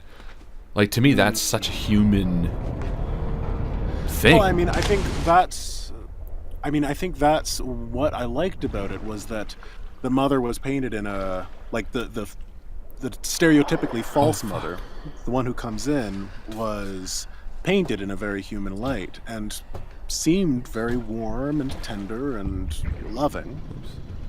Yeah. So to me, I would say I think that contrasts I think that makes it more chilling, more bone chilling when you find out that that isn't her. Or does it imply that that actually is, and whatever is, fooling him? If that were to be turned into a novel, I think that it would be more interesting if you're right. If Yeah. the lady in the corner was The fake one. That's the way I guess I think about it. Because I feel like when I wrote it, I pictured the creature. I pictured a creature in the corner, you know, and I pictured this like sweet woman coming in. But maybe it's the way the boy or whomever perceives the creature. Maybe it's, you know, tricking him. I don't know. There's something really nice about that though. Like I love the idea of, like, I guess turning tropes like that on their head to an extent, where it's like. yeah. It's a cliche story, because it is, because that idea, that story of like the mother being upstairs or whatever, it's been told to death, but not, I guess, in the way that I intended it. I don't know. Interesting. It's funny. Got a half birthday. Sorry, I was just trying to go to the. Good reading, by the way. Thanks. The animation could be really nice. So we got Merry Unbirthday to Brianna. Brianna, is it your unbirthday? What's an unbirthday? It's What? not your birthday. I haven't seen Alice in Wonderland in a long Recently enough. time. Yeah, but Merry Unbirthday to you, Brianna. Merry Unbirthday to everyone. All right, have some tea. to you. To you, achoo! Oh, I know what I need to do. I jumped the gun. What do you need to do? Just as in the scene, I jumped the gun. I lowered the water too early. I'm You just know talking what to myself. I think I need to do is get myself another beer. Yeah, what time is it for you? Like 11? 11:30. Yeah, you're sitting pretty. Yeah, just casual. I just woke up. Did you take a nap as well? Slept in. No, Oh. I narrated all day. Nice. Did But you see not Mike actually. Fazio said that he read your book? Oh no way! Or did he listen to you narrate it? I did not see that. Thanks a lot, Mike. Thanks for checking that out. Actually, I'm pretty sure you said that. You better double check now. I don't want to start Well, giving him credit. yeah, if you Too did, then thank you. If you didn't, You better. then Then you got. what the hell are you even doing here? You're on the clock here, buddy. You're on the clock, man. Yeah, thank you very much. I actually, I just finished another one, or one of them just went up on Audible.com. It's called The Wizard Killer. It's a post-apocalyptic fantasy serial where the main character talks like this the whole time. Well, no, he doesn't sound like Trump. The main character talks like this the whole time. He sounds kind of like Batman, but a little constipated sometimes. It's only about 3 hours long, and I think it's $6.95 on Audible.com. So if you like this voice, you should check it out. Yeah, but it's written by a guy named Adam Dries, who, funnily enough, lives in Calgary, which is where I just moved. So, That funny is little funny. side story there. I'm not being facetious. I think that's funny. Oh, okay, yeah. But thank you very much for anybody who's checked out any of that stuff. It's fun working for myself. Yeah. I think it's very cool. And so any support that you guys give me is very, very, very, very, very much appreciated. Go support your Justin. Support I your am- local Justin. Support your local Justin today. I want to make one of those. Oh, this is horrible. What? I Oh, wanna make like one of 1-800 those 1-800 starving call children today. things? Yeah, Yeah. but it's like me. And also, that by would the be way, so bad. before we get too distracted, make sure you donate to Extra Life. Asking for money. We're like, wait a minute. Guys, we're doing this because it's Extra Life Day. That's 24 hours I'm going to be streaming. So please, if you have the means, make a donation right now. The link is in the description. Yes, yes. And we really appreciate all of the donations up to this point. There have been some very, very, very generous donations. Oh my God, yeah. All donations are generous, but Yeah, I got to say, well, Lauren and John have been phenomenal. But Eric Johnson has been ridiculous. I think he's probably given almost $700. Well, he's been doing like Iron Man competitions. He's been doing that too, yeah. But I'm not even talking about. I'm talking about just his own money. Really? Yeah, it's been crazy. The donation he just gave was $400. Oh shit! I know, it's crazy. Fucking right, Eric Johnson. If you decide to watch, I know you're not watching right now, or I assume you're not. I don't think he is.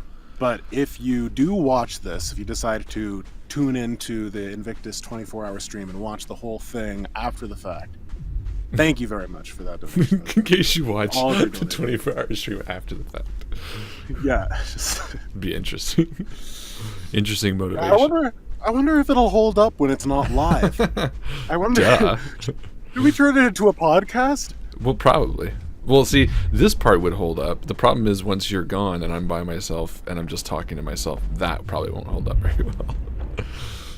But I'm not going to worry about that. I'm really excited. I'm not going to be able to listen. It's okay. But Broing Up. Oh, yeah, that's going to be fun. I love that show. You and Alex are just... Guys are two peas in a pod. He's... Movie reference, like... synergy? Yeah. Because we've seen all the same movies. We'll put it this way.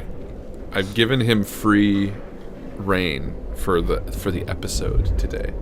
Meaning, I asked him to create it. I said, hey, I got enough on my plate. Can you please write the episode? So he is meant to be showing up with questions and quizzes and all the Broing Up stuff. And if you haven't seen Broing Up or you don't know what it is, I understand, because we made 3 episodes of a podcast and never released it. But it's just Alex and I doing things together. Which is hilarious most of the time. It usually ends up being very, very funny. I listened to... I can't remember how I listened to the whole thing. I doubt it. Not to bash you or anything like that, but I don't know if I did. No, it's not bad. How would I be bashed by that? By me not listening to the whole thing? I wouldn't be. Are you kidding? How long is it? How was the last one? I feel like it wasn't... We only did like half-an-hour episodes. That's right, okay. This is going to be 2.5 hours. I remember listening to like 22 minutes or 30 minutes of... Yeah, it's pretty fucking long. The episodes were... This is going to be even longer. But we're playing Wolfenstein, which I'm really excited about. Wolfenstein. The new one, too. The new Wolfenstein. Yeah, the new Colossus, it's called. Michael and Brianna just posted a picture. Is it a picture or is it a link? To the Invictus Stream Extra Life donation page. Oh, yeah. And I think it's just a picture, so I will post a link in 2 seconds. But we have so far raised $4,151 out of our goal of $5,000. Clap. We don't have the clap. No. The studio audience. Not unless it's on the... Exactly. Yeah. Unfortunately. We're not there yet. We're not rich. We don't have a studio audience. Hey, wouldn't it be amazing? If we had a studio audience? Yes. If we had a studio audience, and the studio audience was all the people watching right now. What the fuck? I'm talking Michael, Brianna, Zia, Bjorn, William, Godpool, everybody here. Just clapping. Mike the bassist. Shh. Everybody. Just clapping and cheering for us and laughing at all the points when they're supposed to laugh. That'd be pretty cool. That would be sick. Just like exclusive VIP access to the live staging of Invictus. That'd be really cool. Let's do it. Fuck. I wish I was a billionaire. Yeah, me too. Right? Yeah. We could just like throw money around and bring all of these wonderful... What? Is that your chair? Yeah. Luckily it's a mesh chair, so it's not like they're being absorbed into it, you know? Oh yeah, it's one of those really nice... Yeah, just being itself. Special chairs. But yeah, that would be pretty cool. Ventilating Who'd be the guest musicians? Us. Nice. That's right. We would be our own guest musicians. all we And do. now, from the Invictus stage, please join us in welcoming Me. the Invictus guys. Us. Godpool has perfected clapping for the loudest sound. Now, Godpool, that is a very, very tall claim. Mm-hmm. I think that we need video evidence of this, Yeah. because that's the only way to prove it. Otherwise, You're a freaking liar. no, it's perfected. I mean, it could be good. I imagine it's good. But I don't know. I don't know, guys. I'm pretty doubtful. he claps real good. Really. I clap real good. Superman claps good. You clap well, son. My name's Godpool. Don't mock God poo. Oh. Bjorn captured the comedic moment there perfectly. Oh yeah. Justin, I want to bring all these wonderful people here. Harlan rips a fartnado. Yep, that seems about right. I don't know. This is what it's gonna be, guys. We all knew this. We all knew what was in store. 24 hours. You can't put any barriers on for No. 24 hours. No. I mean, as soon as you start to Yeah. shelter the audience and limit yourself, Yeah. you're gonna fall asleep, man. Not to mention, we're just not being honest at that point. And what's the point if we can't be honest? This is the authenticity stream. This is the authenticity stream, exactly. Authenticity Radio, starring Buttface Shoot Me Bob And and Pop Piccadilly Bill. Piccadilly. But like that. Pop Piccadilly. Piccadilly Dill. Pop Piccadilly's. I don't even remember what my name was. Something about Bob. Buck. Yeah, I don't remember. But I don't remember either. You just said it too. Call me Buttface. Authenticity. Call me Buttface. Buckaroo Bill. Buckle up, Buckaroo. Fuck a Bill. Fuck it, Bill. Butt fucking Bill. Hey, butt fucking Bill. What did you kill? Butt fucking Bill. And when the tiger hunting with his elephantum gun. That's a good song. It's okay. I don't know. It's a Buffalo Bill.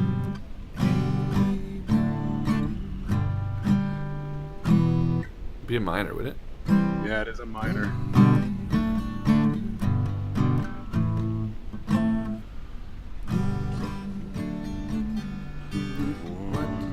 It's gotta go to something else there. Here, you sing like- this one. What key are you in? G. G. Try C minor. Oh, you're right.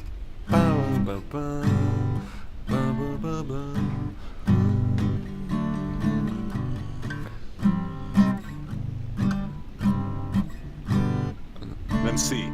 Yeah. Yeah. We learned a shitty song. I think my favorite song on White Album. Her Majesty. Oh, that's Harlan's undoing his fly. No, I had to get all my instruments out. Oh. What's your favorite song on the White Album? Well, I have to look it up, but I was gonna say Glass Onion. It was for a while. I like that song. Glass Onion's pretty good. They told you about strawberry fields. Oh, but can you just give me a list? Yeah, read the track lists and I'll tell you my favorite as well. Okay. Okay, yeah. I totally changed my mind. So. Happiness is a Warm Gun. That's from White Album. Yeah, isn't it? yeah. Yeah. Are that's- you reading it now? No, I remembered. Happiness is a Warm Gun is the That's my favorite. Back in the USSR, Pretty good. which is a good song. Not the best. Dear but pretty good. Prudence, Also good.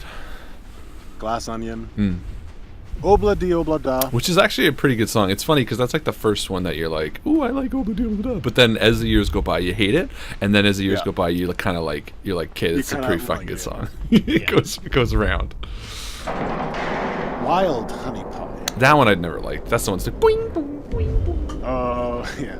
Continuing story of Bungalow Bill. Yeah. Good song. Well, no, it's okay. While My Guitar Gently Weeps. Which is good, but I don't like the cut. I prefer the other cut.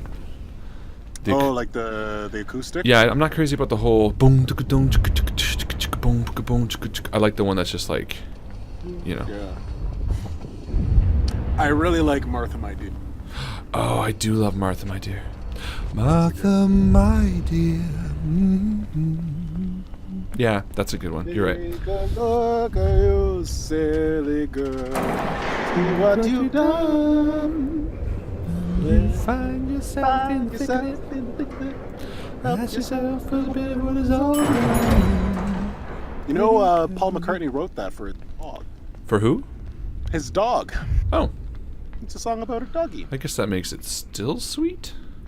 Number 10 is going to be your theme song for the end of the night. Happiness? I'm so Tired. I'm never crazy about that song, to be honest. Slept awake. Blackbird, which is a nice. Blackbird's nice, but again, a bit overdone.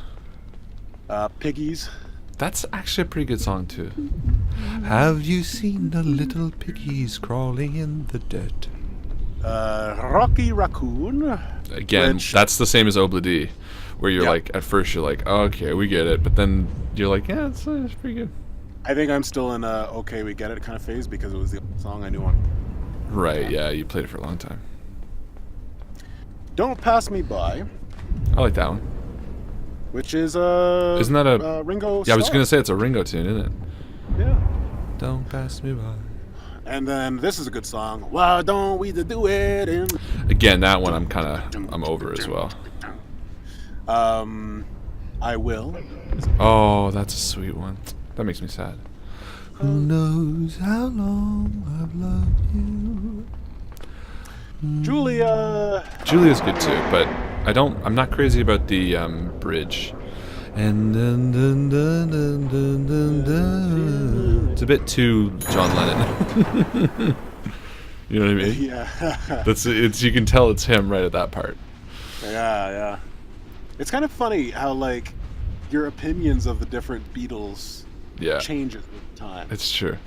Like when I was in high school, John Lennon was the hero. Yeah. The total hero. And Paul McCartney was kind of like, ugh, Paul. Yeah. ugh." And now we all then like it's- George Harrison. I don't know. I still like Ringo.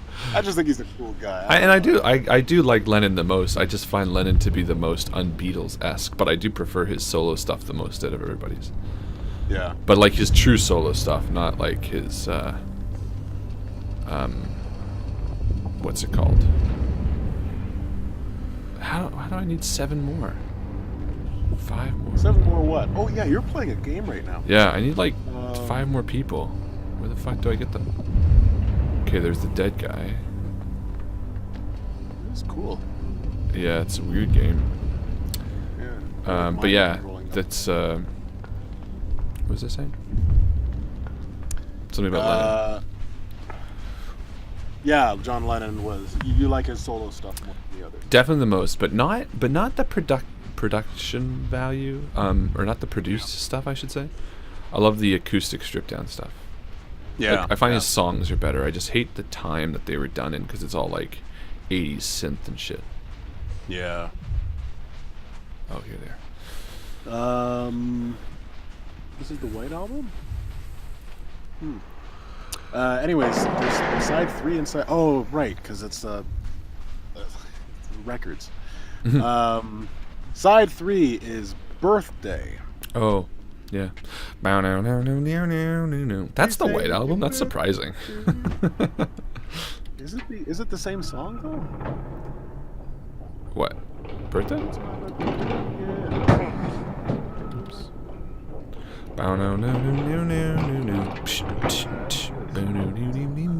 Say it's your birthday. Let's see what the comments are saying here. We got, will this new song be added as a bonus track on the upcoming Invictus album? Oh yeah, that's going to be interesting. Yes. Sing along with Harlan and Justin. That's it. That's, you didn't sign up for it, but you're what you're listening getting to it. anyway. That's what you're getting. Justin James, I have done it. It is on this group. It's like 5 a.m. here. Oh, he did the video of him clapping, I guess. Oh, nice. Cool. Sweet. Take a look at that. It's like 5 a.m. here, so clapping loud isn't such a great idea. Wait, 6 a.m. Oh, okay, so he's not. Nice, Godpool. You're using the cupping method. Oh, he did do the video. Oh my God, my emotions. My emotions. The cupping method. This is Godpool. Analysis by Godpool Gryffindor. The cupping method is pretty great for loud sounds, but I prefer the quick snob clap because it's funny. This has been Godpool Gryffindor on clapping. Very nice. William loves the series that Harlan played the Beatles character as a bard. That was really funny. I don't even remember that. What was his name? Barnabas? Bartleby or something? You mean Barnaby Fudge. Ronald B. Fudge. No, I'm just quoting something. No, it's Oh yeah, that's right. I'm a bard. Okay. I remember I played Hey Ya and that too. On the ukulele. My baby don't mess around because she loves me so, and this I know for sure. That's good. Oh fuck. I feel like a lot of our go-to accents are British. Yeah, well, because we're Canadian. And that's the more natural accent. Natural accent. What about, like, Newfoundland accent? Should we have that now? That'd be our go-to. No, because I don't know any Newfies. That's true. I don't know any British people either. Really? I know one. Who's that? Nathan. Oh, I like Nathan. He's a good guy. Such a great guy. He'd get in on this conversation. What the fuck? Yeah, I know, right? He loves the Beatles. Charlie, get on this man. This isn't technically spooky stream, so we're allowed to talk about non-spooky things. Oh, totally. But I think that you talk about non-spooky things on spooky. Yeah, I do. There's no real rhyme or reason for really anything. We just do, okay? We're Invictus, that's all we promised. And that wasn't even a promise. That's all we promised. The only thing we guarantee is that we're doing whatever the fuck we do. Well, yeah. Ah, fuck. And that our name remains Invictus. All the rest is... Gravy. Gravy. Pretty much. Nice.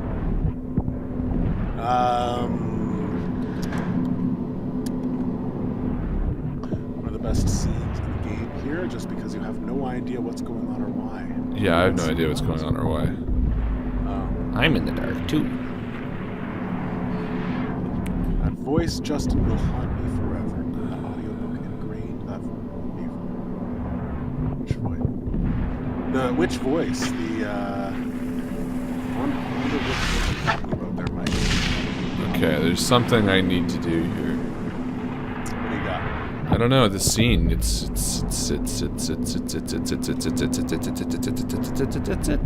know? Let me see. Alright, what do you guys think? What's he supposed to do? Maybe I need to stop it there. Get a bit more. Maybe I can climb, or maybe I can climb this as it's moving. Maybe that's actually a better option. What happened? Oh, that was lucky.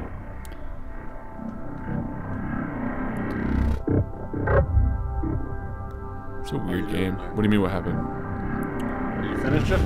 No, not yet. Read the swinging, weird, old break of things. Fuck. It's so close.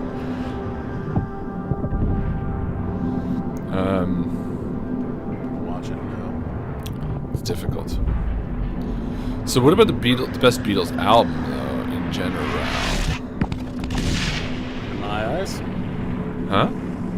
the best Beatles album. The best Beatles album in general. You know, I might have to get back to. Holy crap! That I did love the White Album. White Album was. Yeah. Abbey Road I like, but I wouldn't say it's my favorite. Sgt. Pepper's. I really like Magical Mystery Tour. For real? Yeah. Is it the one with Hey Bulldog? No, Hey Bulldog's off Yellow Submarine. Ah, fuck. I think I might have to go. Let It Be. Because Let It Be's got Dig a Pony. And Two of Us. Not crazy, but Oh, I love Dig a Pony. And you know what? It's the one that feels the most, like, raw. Oh, cheers, Bob. Thanks for hanging out, bud. thanks, Bob. It's. I feel connected with Let It Be. I mean, it was the first album that I really do.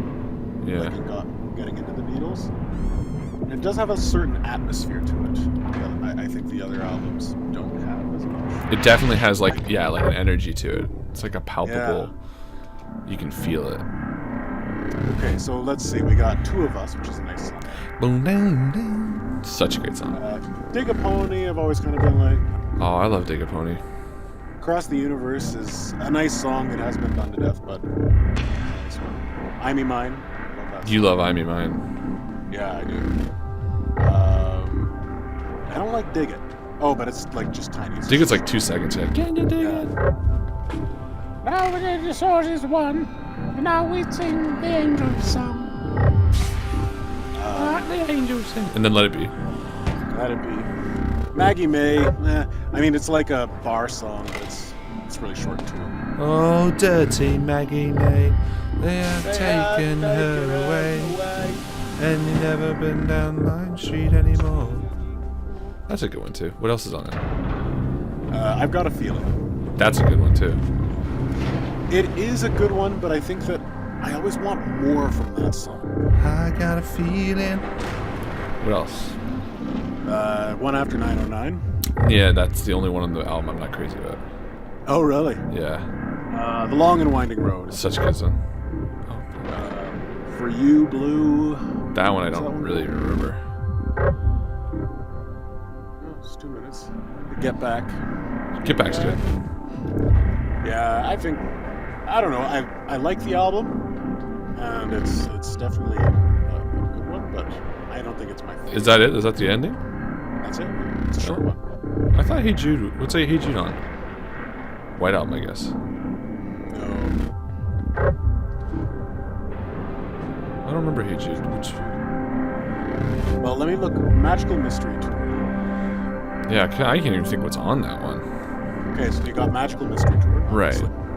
The Fool on the Hill, Right. which I really like that song. Sure. Fly. It's an instrumental song. Oh, I think it's just Your Mother Should Know. That's a good one. I love that song. I Am the Walrus. Yeah. Hello, Goodbye. Strawberry Fields Forever. It's an okay one. Penny Lane.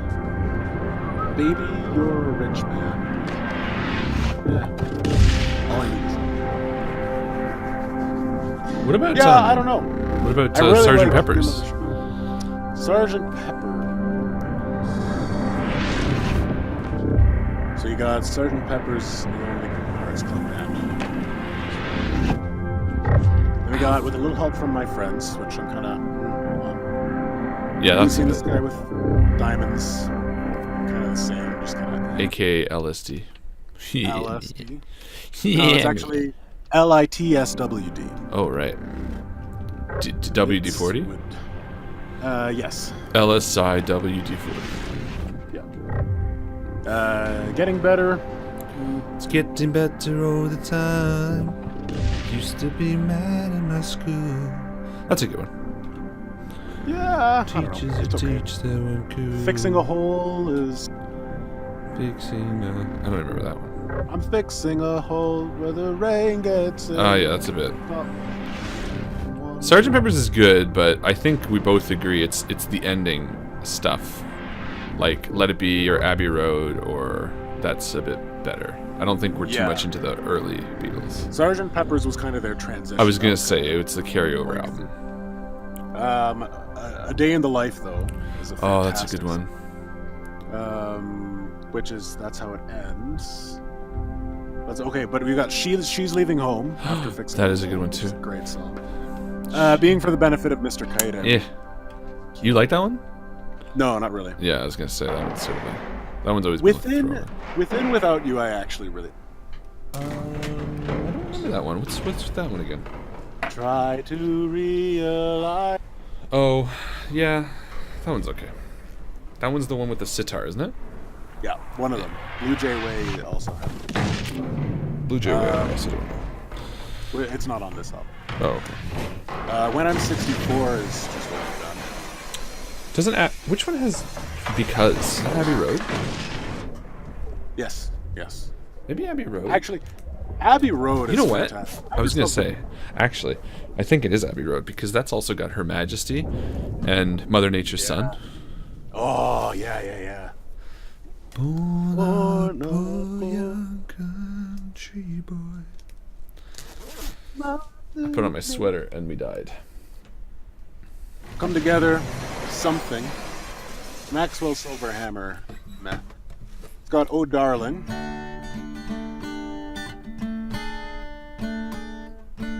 It's all on D, isn't it? Yeah, it's like D and then D sus. That's it.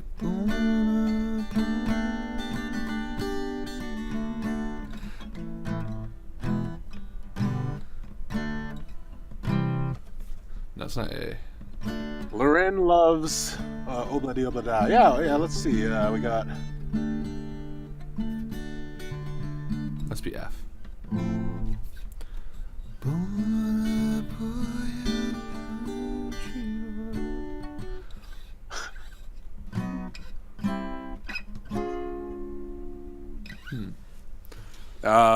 Discord keeps on cutting you out, so I kind of just hear like one chord like here, that it gets too quiet. There's just like another chord. Oops. Just one chord here and there. Yeah. Let's see though. We got Matt says, being a 70s kid, my parents were right into the Beatles. We're right into the Beatles. However, never really connected with it. Yeah, I mean... What? Never really connected with it? Bro. Never connected with the Beatles? Born a poor young country boy. I think he's singing. Then it is A, right? You gotta sing it. Oh, okay. Alright, timing's gonna be...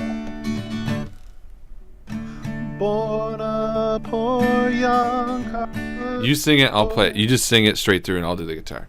One, two, 1, 2, 3, go.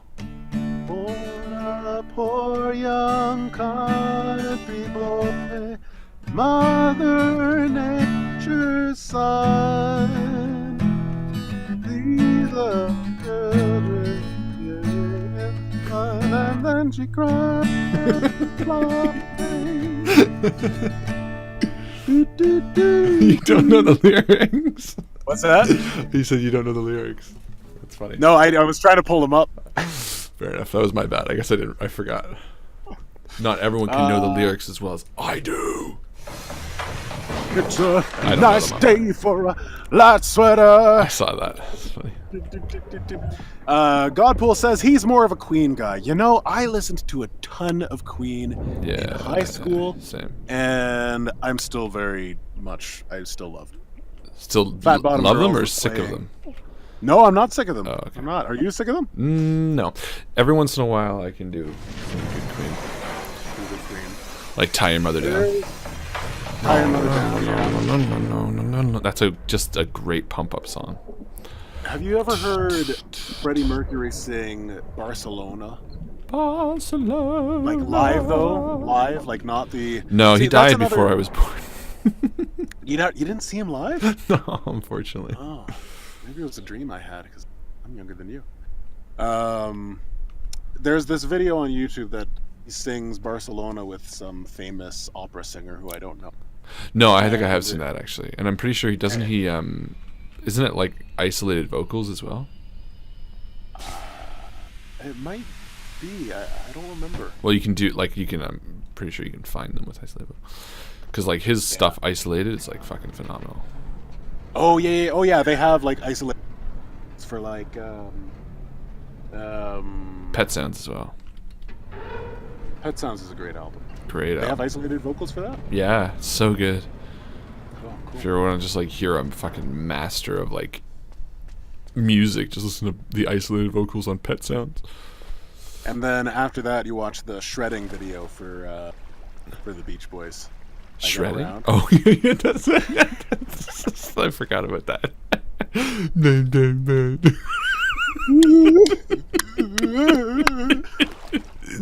That's so good. I forgot about that. That's such a fucking funny video. Oh, it's hilarious. It makes me die every time. Yeah, that's really good actually.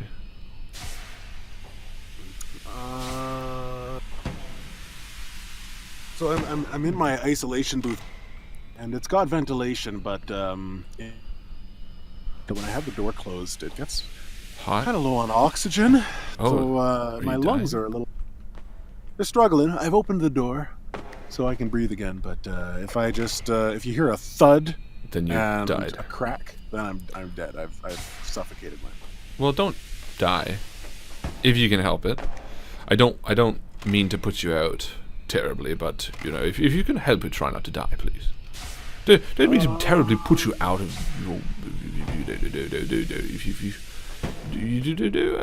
Don't mean to put you out, my friend. But if you prefer not to die, I'd very much appreciate it.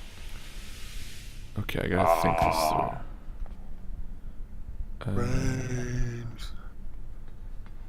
through. Pull this. Pull this. Oh fuck. Mike really likes Within Without You a lot. Super out there. It is super out. And nice message. Sometimes I like to hear the message of it. What do you mean Within Without You? Within Without You? Oh, what the fuck is that? Yeah, let me put up the lyrics. Okay, I need to get this thing on top of it. Get the thing on top of it. Ooh, But do it. my brain's not working. So this needs to be up. I need to pull this lever as I'm up there. How the fuck is that gonna work? Unless That's I'm a good totally question. missing something. Basically I have to do that, but maybe, oh okay, maybe I can do this. Oh, there we go. There we go. Let's see. Invictus Guy's doing Bohemian Rhapsody the third. Is this That's a good one, but I always destroy my voice on it. Oh Darling is one of Mike Fazio's favorite songs. It is a great song. I like some of the covers of that song. Yeah. That's the thing with the Beatles. Again, like Harlan mentioned, it's a lot of their stuff because it was done at that point. Suffers. Yeah, it does suffer a little bit. Like if it came out maybe like 10 years earlier, I think it would have been better. I think Yeah. the music would have been better. Well, it's like Hey Bulldog, I always say, because I fucking love the song Hey Bulldog. But Yeah. I hate the Beatles I hate the way they did it. They Which do is it, funny yeah. because it's their fucking song. Yeah, exactly. It's fun sometimes. Like before I actually listened to all of the Beatles stuff, and I still haven't. There's still Beatles songs that I haven't heard. And what's but right? there's still Beatles songs that I haven't heard. Oh yeah, same. I'm But sure. before I listened to as many as I have, I would like sit at the piano and I'd just go through the book and play all the songs. Yeah. And some of them I'd be like, oh wow, this is a really cool song, and then I'd listen to it and be like, oh no, Yeah. this Exactly. is really weird. Yeah. Same way. Have you seen Across the Universe, Hart? Oh yeah. We both have. Yeah. What did you think of it? You know what's funny actually? I just rewatched it not too long ago. I don't know why I felt compelled to rewatch it, because it's not a bad movie. It's not a great movie. Do you think it holds up then? Like, I don't know. musical-esque? Some songs I think are really really good. Like what? What's that? Like what? I do like a few of the more poppy stuff. I feel like the poppy stuff holds up really well in Across the Universe because it feels more authentic. Like when a girl's singing "Hold Me Tight," you know what I mean? Hold my hand. That too. But when I feel so right, then hold me yeah. tight. You know, those they fit a bit better, I think. I think they did a good job of "I've Just Seen a Face." That one's good. Dear Prudence is good. Because was great because it was just the vocals. And there were a few there, but there's a lot I remember I really didn't like. I hated Come Together. I hated that other fucking one. What was it called? What? The Bono. Oh, the Bono one. Fucking shit. It's so garbage. Let's see. Does he have eyes for that? I see Stardew Valley Chicken. Don't know what that means. Is that Oh, the that was game? on my desktop. Yeah, Oh, I see. because it's installed.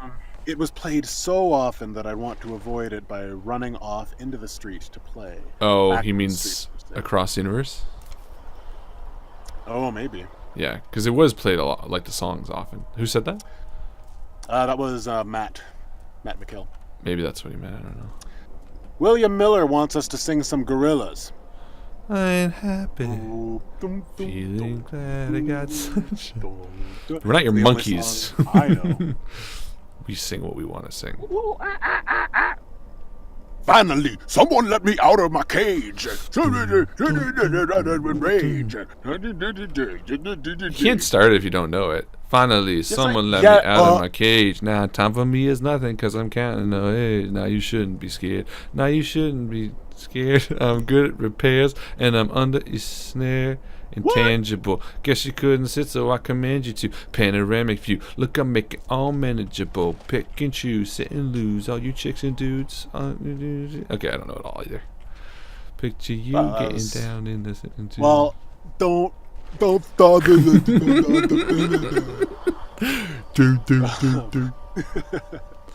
Okay, if it wasn't 6 a.m., I'd jam so hard. But I'm tired. God, Paul, what are you still doing? What time is it for him? It's like 6 a.m. there. Oh. Well, that means he's only started at like 4 a.m., so that's not too bad. Oh. It's like We 2 a.m. appreciate you for him. watching. We have a Michelle Z. Yeah, Michelle Z. she's welcome. part of the group, I'm pretty sure. Oh, well, hello. Hello, Michelle. I'm pleased to have you with us. We are, Yes, Well, it's a lovely please join us. quiet. How'd you get out of your cage? It's been a lovely day. You're not supposed to be out here. You're not supposed to be enjoying the weather. You're supposed to see the weather. Yeah.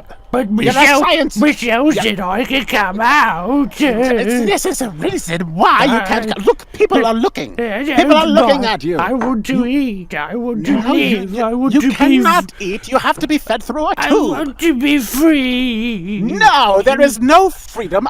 Where did you learn that Let word? me be free.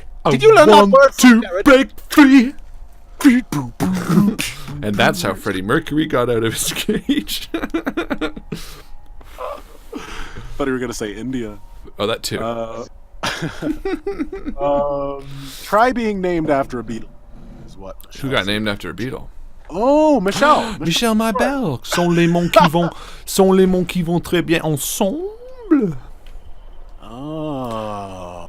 These are words that go together well, my Michelle. Yeah, it's kind of a given, I guess, living in probably like Squalor? several countries. If your name is Michelle, then you have people coming up to you, maybe like on a weekly basis, like hearing your name and going, "Oh, haha, Michelle, my belle," and inevitably you say, "Never got that before." And then they kind of feel awkward, but they laugh, and everybody kind of laughs it off. But then your relationship is the same after that. Yeah, basically they just talk shit behind your back for the rest of your life. Yeah, it's like, remember that girl, Michelle, that didn't like it when I sang the Michelle song? It was clever. It was clever, right? So clever. Right? I don't I thought it understand. was super clever. Michelle's a I don't bitch. know why she didn't. Don't she even didn't worry about laugh. her. She didn't think it Michelle's a was- bitch. Don't even bother. Let's go get our you know hair what? did. But I just like wished I would get some credit. you know? Listen, don't even think about her. Flash! It's not good. It's Ah! not even part of it. Savior of the universe! What Wow. What am I? Holy crap. I just, 52 messages just came through at once. do you mean? Oh, just like the Discord chat just went crazy. Oh. There's so many comments I have to catch up on. Okay, all right. So, Matt's never been a music person in general. Not everybody's cup of tea. Whoa, I know you've it- never been a music person in general? What about Like, this little Command and- ditty, my friend? I got nothing. I just wanted to play an F. That's not a ditty at all.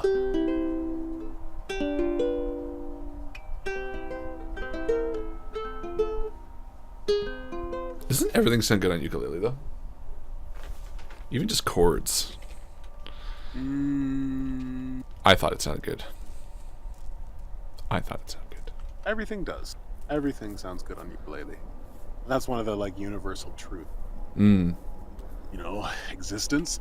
Is futile. Existence is futile. Existence is futile.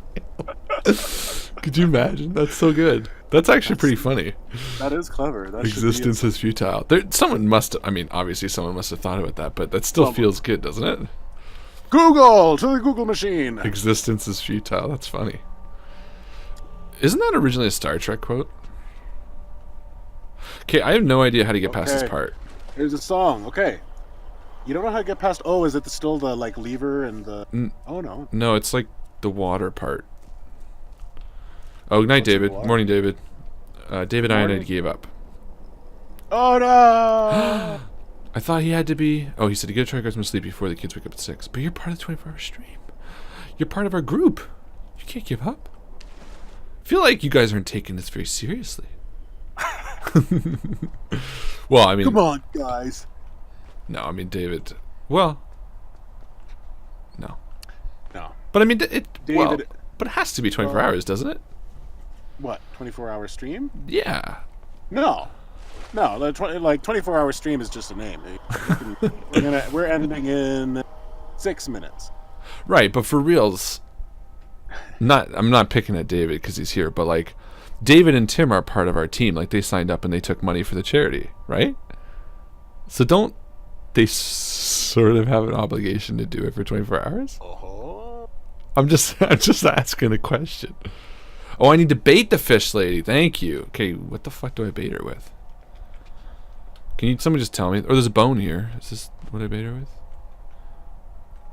Pick a starter chat playing Pokemon Red. Okay, I need to bait her. So someone tell me what I bait her with. A debater? Master debater. You know, But yeah, don't you sort of have an obligation if you take... I mean... Okay, so if you raise money for charity and you don't run, Okay, well, here's the counter, because I'm not picking on David, because the whole reason we're here... Lawrence is my dick. I bait her with my dick. Jesus. Alright, it's getting silly over there. But, for real, again, I'm not picking on David, but, if he signs up for Extra Life, and, people put some money towards him, which they did, don't you sort of have to do it? but he is doing it just from the comfort of his bed with his children. Doesn't that seem fucked up? A little?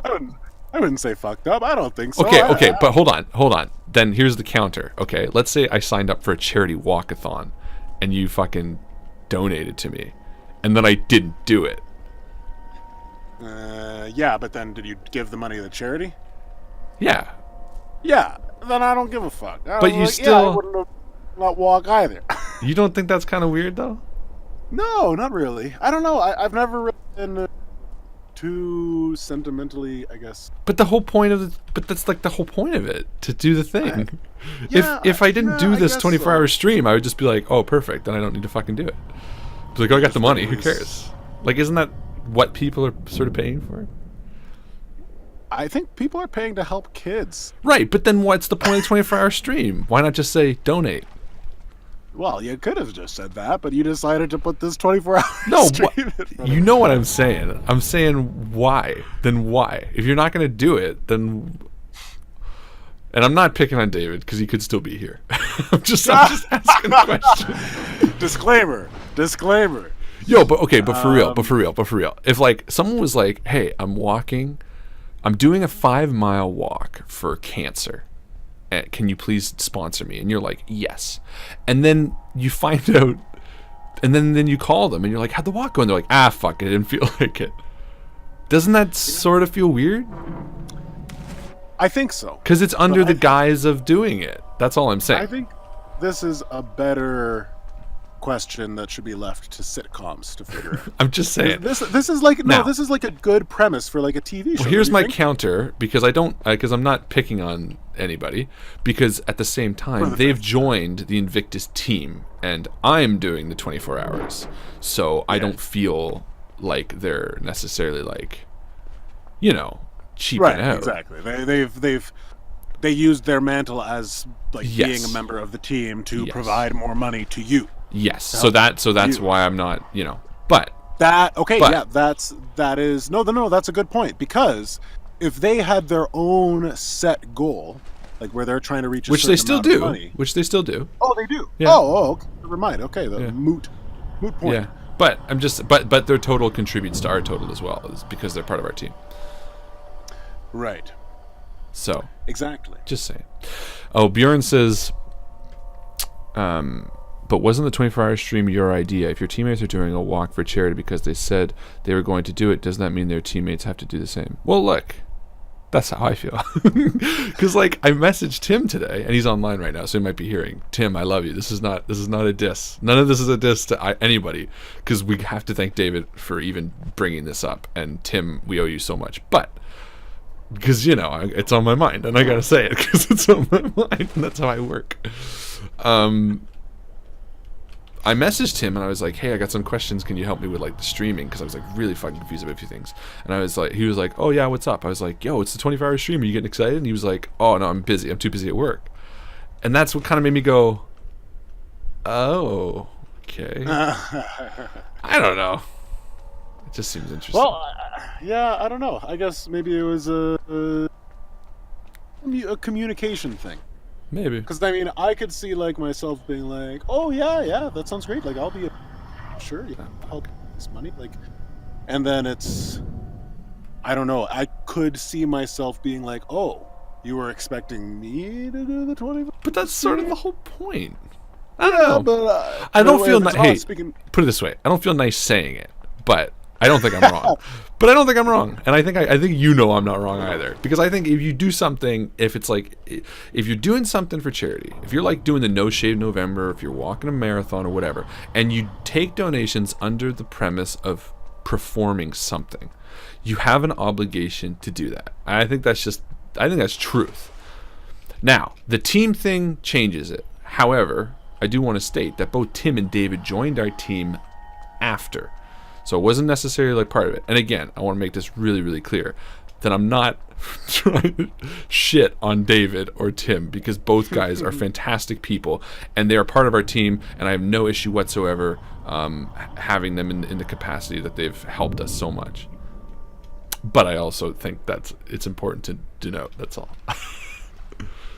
Anyway, end of rant. But I think I'm right. I think I'm right though. I think you and I know each other enough that you kind of get where I'm coming from with this. No, I get where you're coming from. You just don't want What you're putting down. Oh, shit. I just don't like making Waves. statements. to. Yeah. I don't like rocking boats. I don't like making waves. I don't like tilting jars or stirring shirts. I know you don't like laundry rocking. basin. That's why we're good friends, because I make waves and you steady the boat. I steady the boat. I just sit it. I'm like, fucking make the waves, and you're like, no. Smile and laugh. Yeah. I gotta get some more beer. Yeah. You gonna be all right on your own? Yeah, I might make. I'm just so unused to it. Yeah, it's okay. I'll play a song for everybody. Hey, there you go.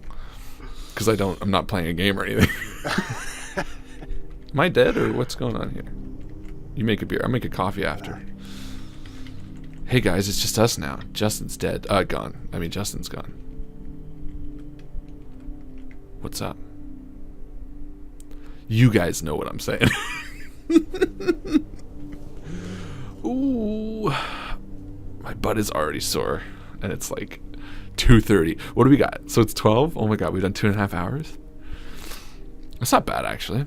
It's easier with Justin here, though. It's going to be tough when it's just myself. But then we're playing Doom, so that'll be good. Because I like Doom.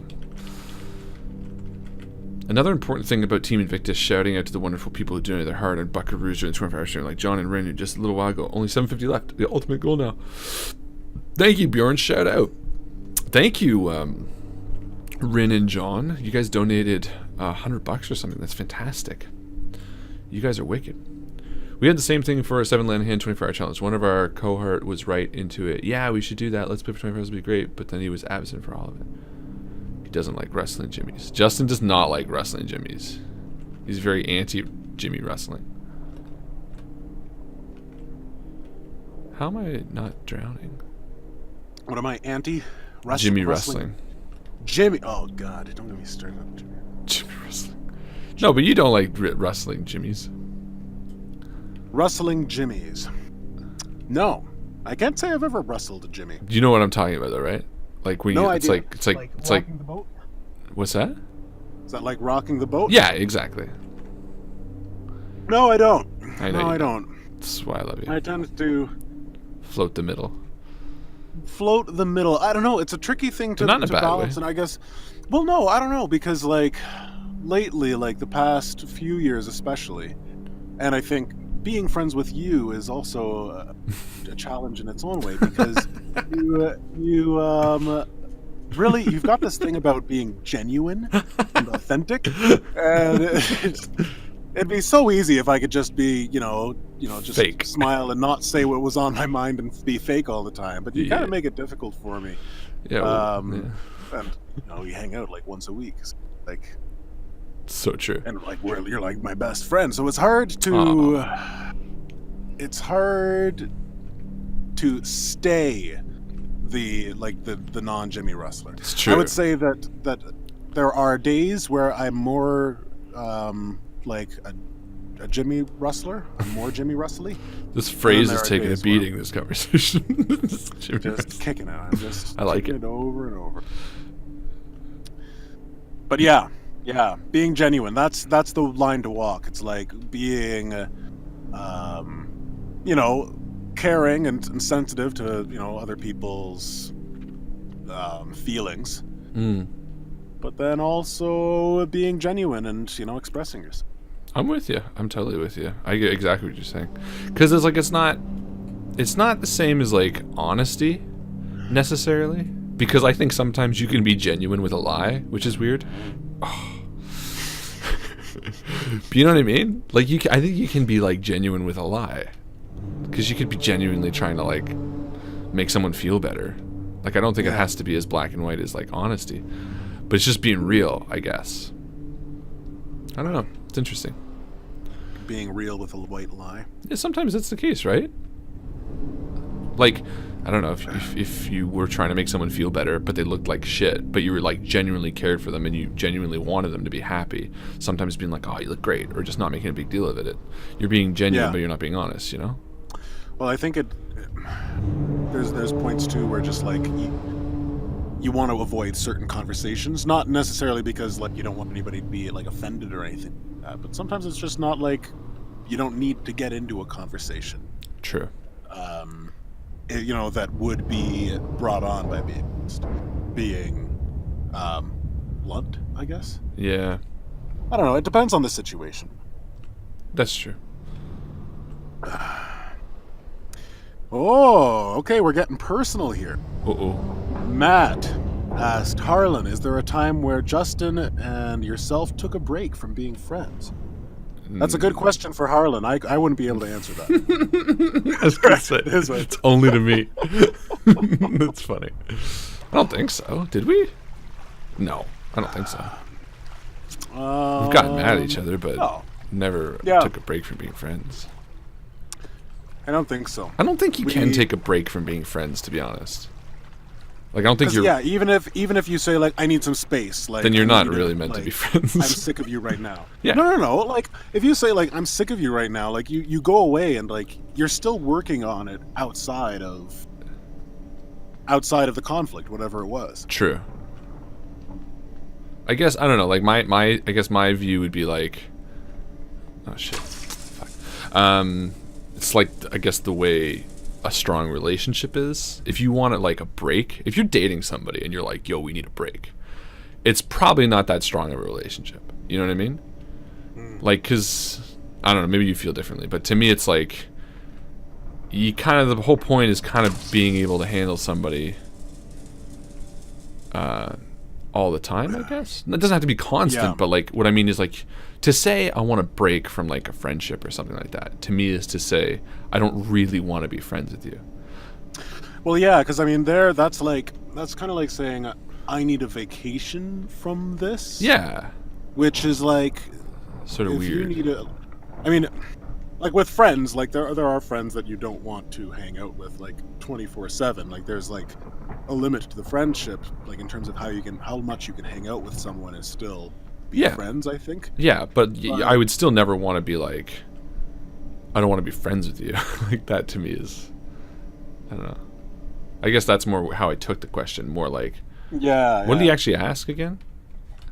Were there times where we took a break from being friends? Yeah, no. I think, yeah, then I go back to what I said. I think if you ever want to take a break from being a friend with somebody, you probably shouldn't be friends with that person. Because Yeah. I feel like that's sort of your way of saying we're not really good friends. For instance, I have taken breaks from friends, and I don't want to be their friends, aka Eric. Because like I've been like, I'm tired of seeing this person. Yeah. Not seeing and yeah. not even seeing them. I'm just tired of this person. I don't enjoy this person. This is a friend of ours from high school. It was a friend. Oh, right. I don't. Do you classify him as a friend still? Yeah, I think so. Yeah, but that's you not wanting to wrestle Jimmy. Look, man, no. Like I don't think that Eric and I butt heads as much as you guys do. I don't butt heads with him. I just don't enjoy him anymore. I kind of do. I you kind of really? do. I enjoy hanging out with him. I find him- Sometimes I there's just- like there's a dosage. You know Like what, what? I mean? Like every now and then, just like getting together and seeing each other. Well, we've got certain experiences that you guys don't have differently, I guess. I mean, like for us, it was Explorica. Right. Okay, that's Eric fair. Yeah, you have got me that. hired on this tour guide company. Yeah, that's fair. I forgot you have that. That's fair. Yeah, so we have a bunch of different connections And that your mutual friends and stuff. very exciting mutual. So on. Like, I guess for me, between he and I, there's no real like we don't have anything in common anymore. Yeah. Because we had something in common in high school, and then we grew up, and then we kind of maintained that friendship because we were friends in high school. Yeah. But as time passed, I kind of realized there's nothing I have in common with this person, and Yeah. like movies was really the only thing, and even that we didn't really have the same taste in movies. Yeah, it's kind of being friends for the just doing Yeah, it. just for the sake of doing it, exactly. Which I don't know. To me, you once you move past high school, I feel like, I don't know. Like, I have a lot of friends, or had a lot of friends, that I have one or two connections with, like a friend Kevin of mine. A friend of mine named Kevin. We were like musically just, totally clicked. Great, similar tastes, always sharing albums and shit. And we'd hang out. But then eventually you realize that as much as you could talk about music for hours, the minute you change the subject, it was like things fall flat. Yeah, there's just nothing else in common. And Jay, you remember Jay? Mm-hmm. Same thing. Jay and I were like bosom buddies when it came to movies. We were like super together on all that stuff. But then, when we hang out, we weren't talking about movies. There wasn't much else going on. Mm-hmm. So I guess over the years, I've had single-serving friends that sort of function with one purpose. And I've sort of cut out those people because they're no longer really what I want in a friendship. I want people that I can have conversation. Well, like you and like Chris and Michael and Joe and my brother, people that I can have conversations with. That's not just one note. And you want them all to meet on Wednesday nights and pretend to be other people. Exactly. Friendships are a lot easier if you're pretending to be someone. You can get away with a lot more. Actually, friendships are a lot easier if you're more honest, I think. I know that you were making a joke, but truthfully, and going back to what we were saying about being genuine, I think friendships are more likely to evolve if they're genuine. Yeah. We've had this conversation before. I think about it a lot, actually, because I think about like the like there are people, and you've got a friend who mentioned this, that he never gets in any fights with his friends. Yeah. Never have any conflict. Doug was like that, yeah. Such bullshit. And well, I don't know. I think about it sometimes. I'm like, wow, what's that like? Never to fight with your friends. I don't know. Not that we fight all the time. Like, we don't fight. No, but like, to me, that's like kind of the point. I don't know. It's like the people who say they never fight in a relationship, which I just don't think is really true. And I don't think I don't know. If you don't fight, you don't really give a shit. And if you don't give a shit, I don't know. What are you doing? Yeah. You're not really staying your ground for anything. I don't know. I'm not saying it's right or wrong or good or bad. It's just, it's interesting, I suppose. It is interesting. I don't know. It's like that at the end of the day. Yeah. Like this is getting into a question of how do you live your life? Who do you spend your life with? And there are so many different answers. And like, I'm sure there are many people many like happy elderly couples whose advice would be to new couples like, just do what she says. Yeah. Just, Don't you hate that? Be the bigger man. Just like do what she stuff says. like that. And it's like, maybe that works. That works for some people. That's great. Yeah. Okay. Like, whatever. That's fine. Like, this isn't like a clear-cut way. Like, if you're not doing this, then you're gonna have a bad life. But I don't know. I think that from just observing the most honest friendships that I have, and the friendships that I've felt like I could be myself most candid with the other people, I think those are the friendships that have really lasted. Yeah, I agree. Those are the friendships that don't feel like a burden to go and visit them. Yeah, exactly. Yeah, no, I totally agree. And I think most people, like the people who are like, "Oh, just do what she says," I think they're full of shit. Yeah, I hate that. I have this deep loathing for that mentality, where it's like, and it's not towards a woman or a man necessarily. It's that mentality of, the woman rules the roost, but the man is the deuce, or whatever. And I find, like, in this day and age, more often than not, it has been sort of pushed out, the female side of it. We made great strides. Not, you rarely hear people in earnesty in our age group talk about, women in the kitchen and stuff like that. It's always either tongue-in-cheek or just not talked about anymore. Because I do think there have been great strides in it. Of course, there's very far to go, and of course, it's much still needs to change, blah, blah, blah. That's not what I'm saying. I'm just saying, but on the other side of it, and this isn't whoa white male. I'm just speaking I'm just speaking openly on the side of it of the fucking oh well, he does what I say because he's a good boy or whatever, you know. I despise that, and that still exists so much. My wife's friends do it all the time. It drives me nuts. Where she's like, well, you know, he's what the fuck does she always say? She's always on about being like posting little pictures on Facebook that are along the lines of, you know, well, he knows it's my domain. Oh, like just the whole kitchen? No, like more the, oh shit, fuck, more the I'm trying to think of the turning it on its head that she always posts about. Just like my maybe it's with the babies now. Maybe the babies is the thing that's bringing it up. I don't know. I didn't fully think this thought through before articulating it. But she does this thing that and they talk about it a lot, and they're all on about the how she wants her man to be a certain way. You know what I mean? Like, well, he might go out and do this, but at the end of the day, I make the decisions. You know, that like he turns to me, I'm the strong woman, and you're like, I don't know, this bothers me.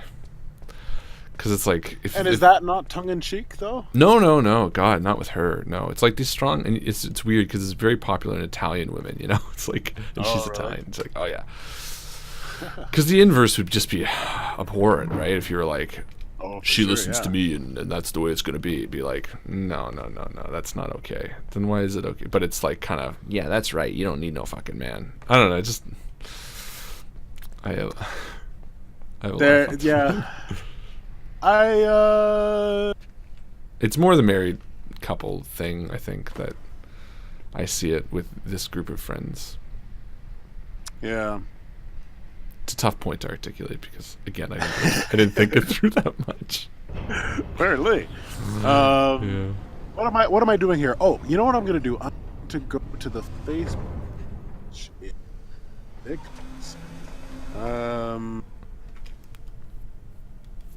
Yes, okay. So we've got a comment. Joseph Kennick, who's a member of Facebook, he says he's a little confused and plans to plan his time for watching, since he has. Oh, we just burped at the same time, man. Nice, dude. Cool. It's fate. Burp bros. Friendship goals. Sorry. Hashtag friendship goals. What's your exact time at the moment? Right now, it's 2:49 a.m. Yeah, 2:49. Okay, and then Michelle Z answered the questions, so I didn't need that up. Oh, there you go. But I am going to post the schedule.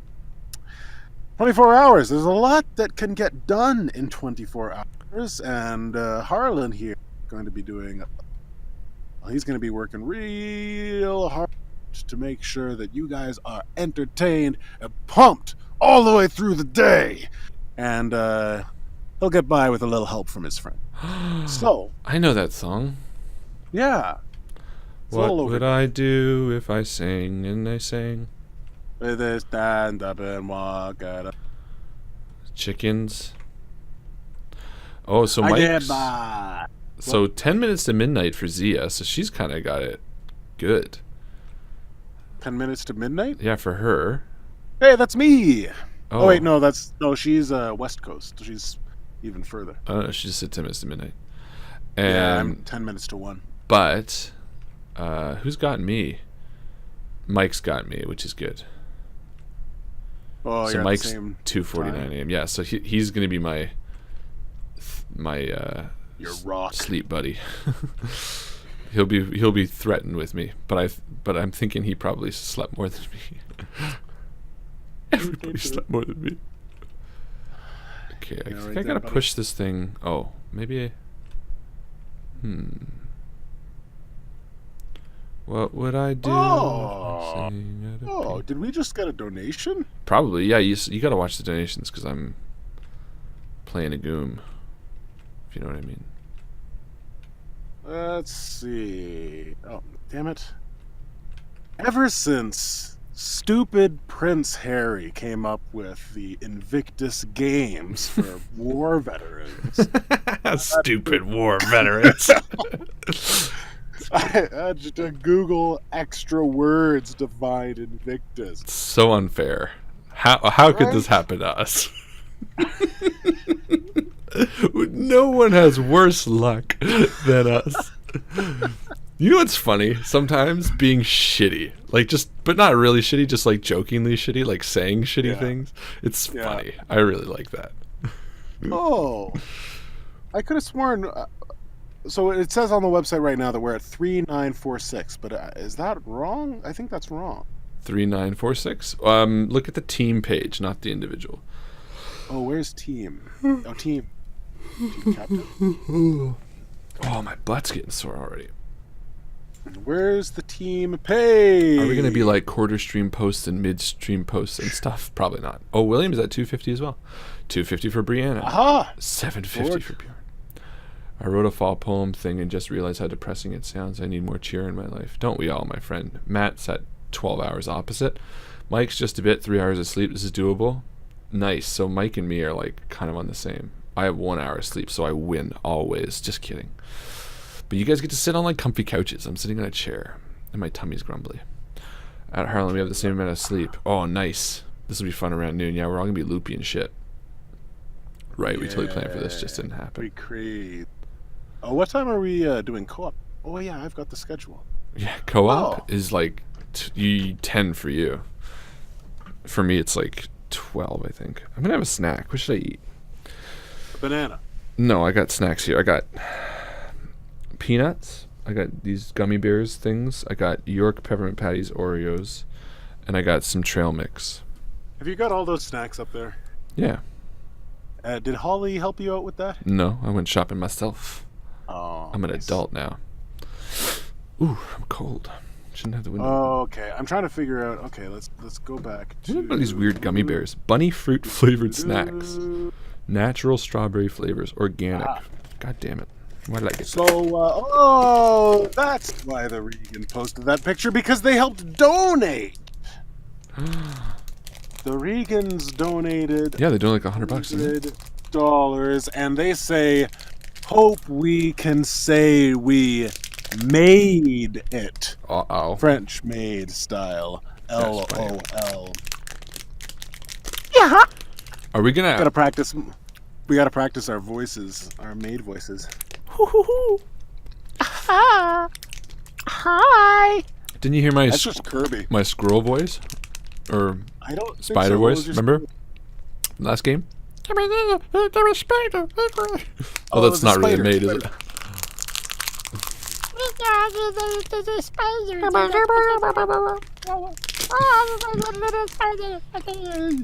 I'm a daddy long legs.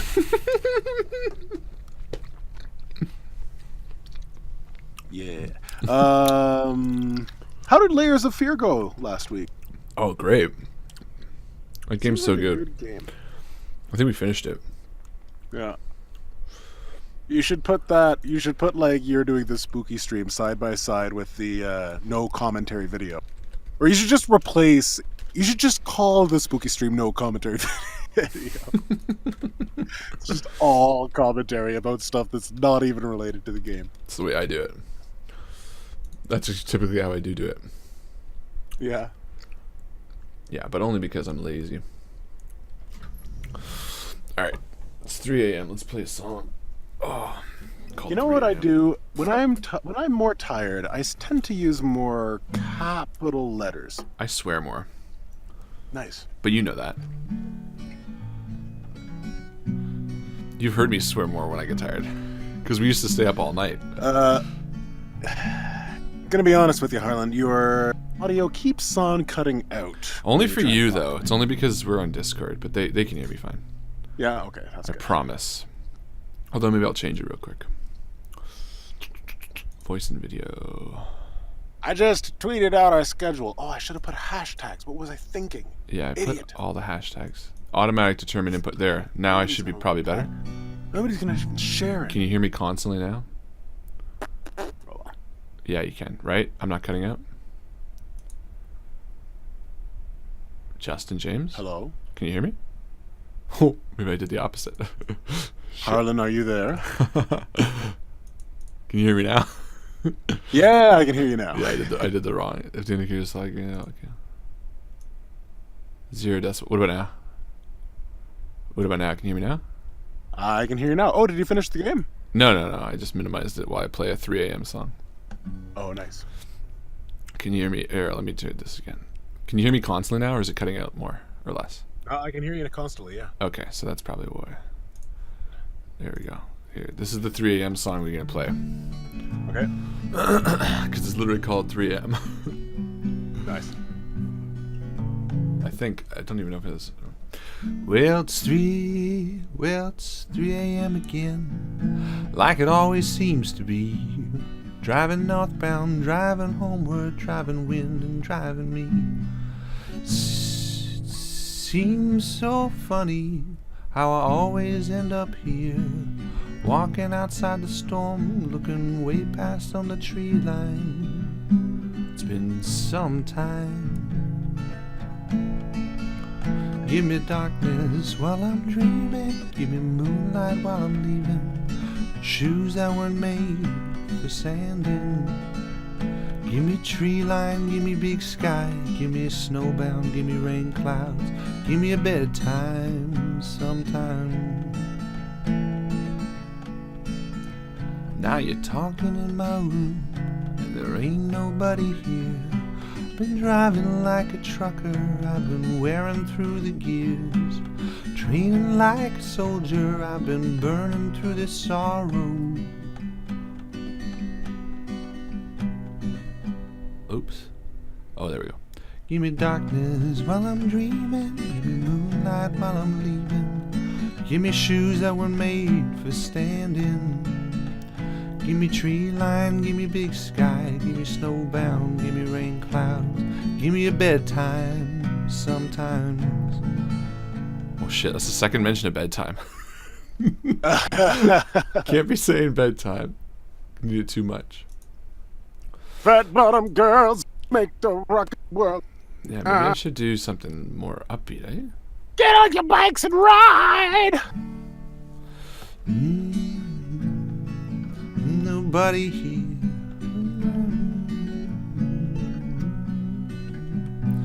I think I need to make coffee, actually, because I'm basically falling asleep. All right, you talk amongst yourself. Oh, Amongst yourself. well, Justin, how are you doing? Harlan said, well, really, your own self. Yeah. Kind of what he's... I guess I'm speaking to... Oh. What side are you? Oh, I'm the, really casual... whatever. Who are you? Oh, I'm the...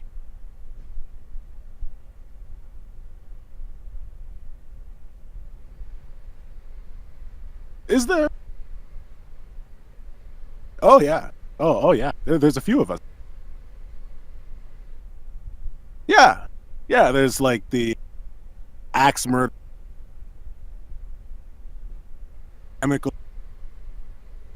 There's the guy who uses.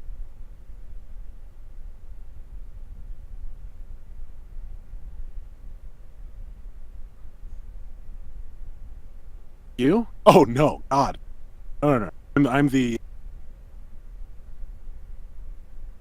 Oh. Oh, no.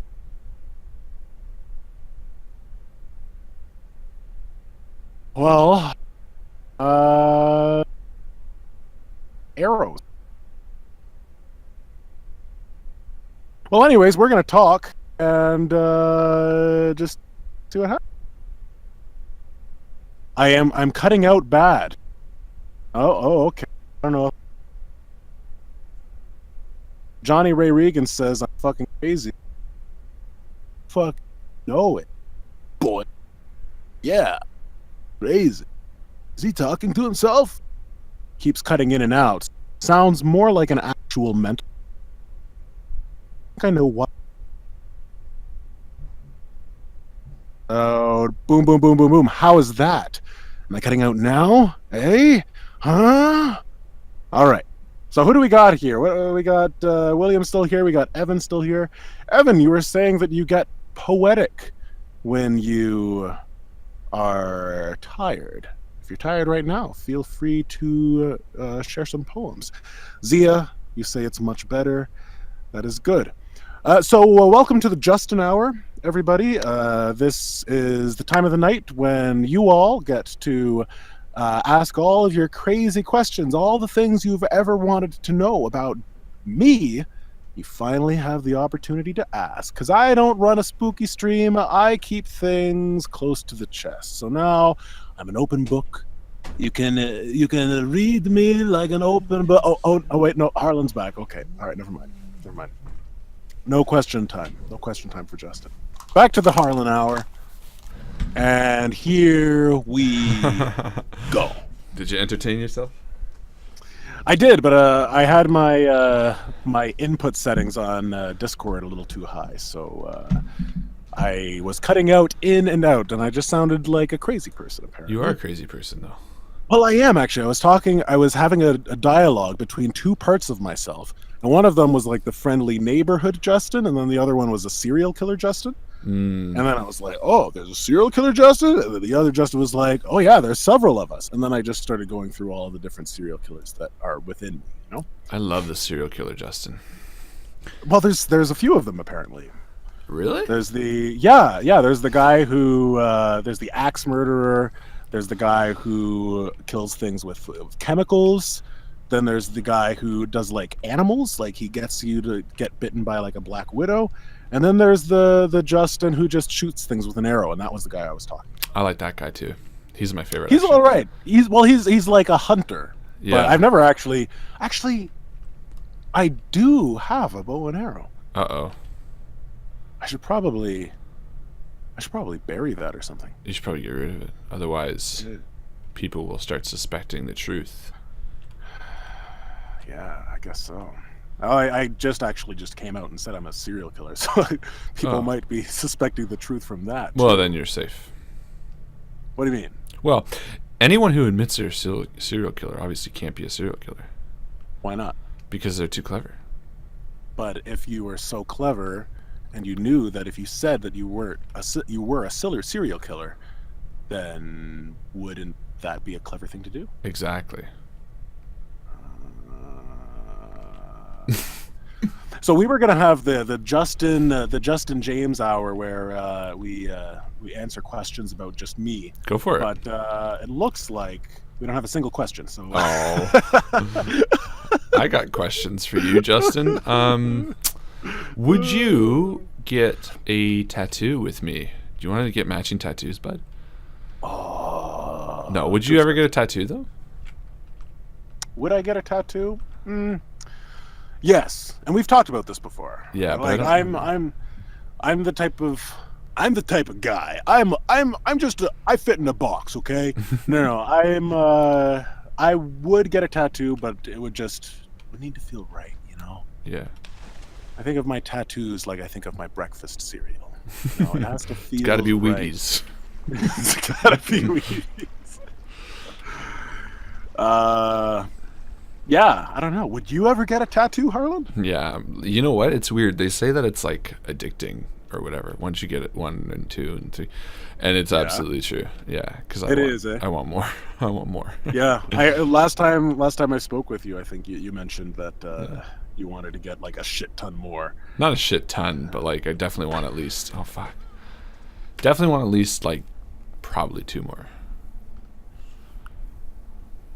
I think. So whatever happened to this too shall pass tattoo? Was I gonna get that tattooed? This too shall pass. I'd get that tattooed. It's pretty cool. Would you get that tattoo? That's a pretty cool phrase. It is a cool phrase, but like everybody says it. Everybody has tattoos about it. Like I don't know. This is very hipster of me right now. I mean, let hipster it up. It's got to be original. Rustle some jimmies, my friend. Okay, if I could rustle a couple jimmies, I would say I may. that phrase, if I may, this too shall pass. It's true. I mean, I like the phrase, but I see it.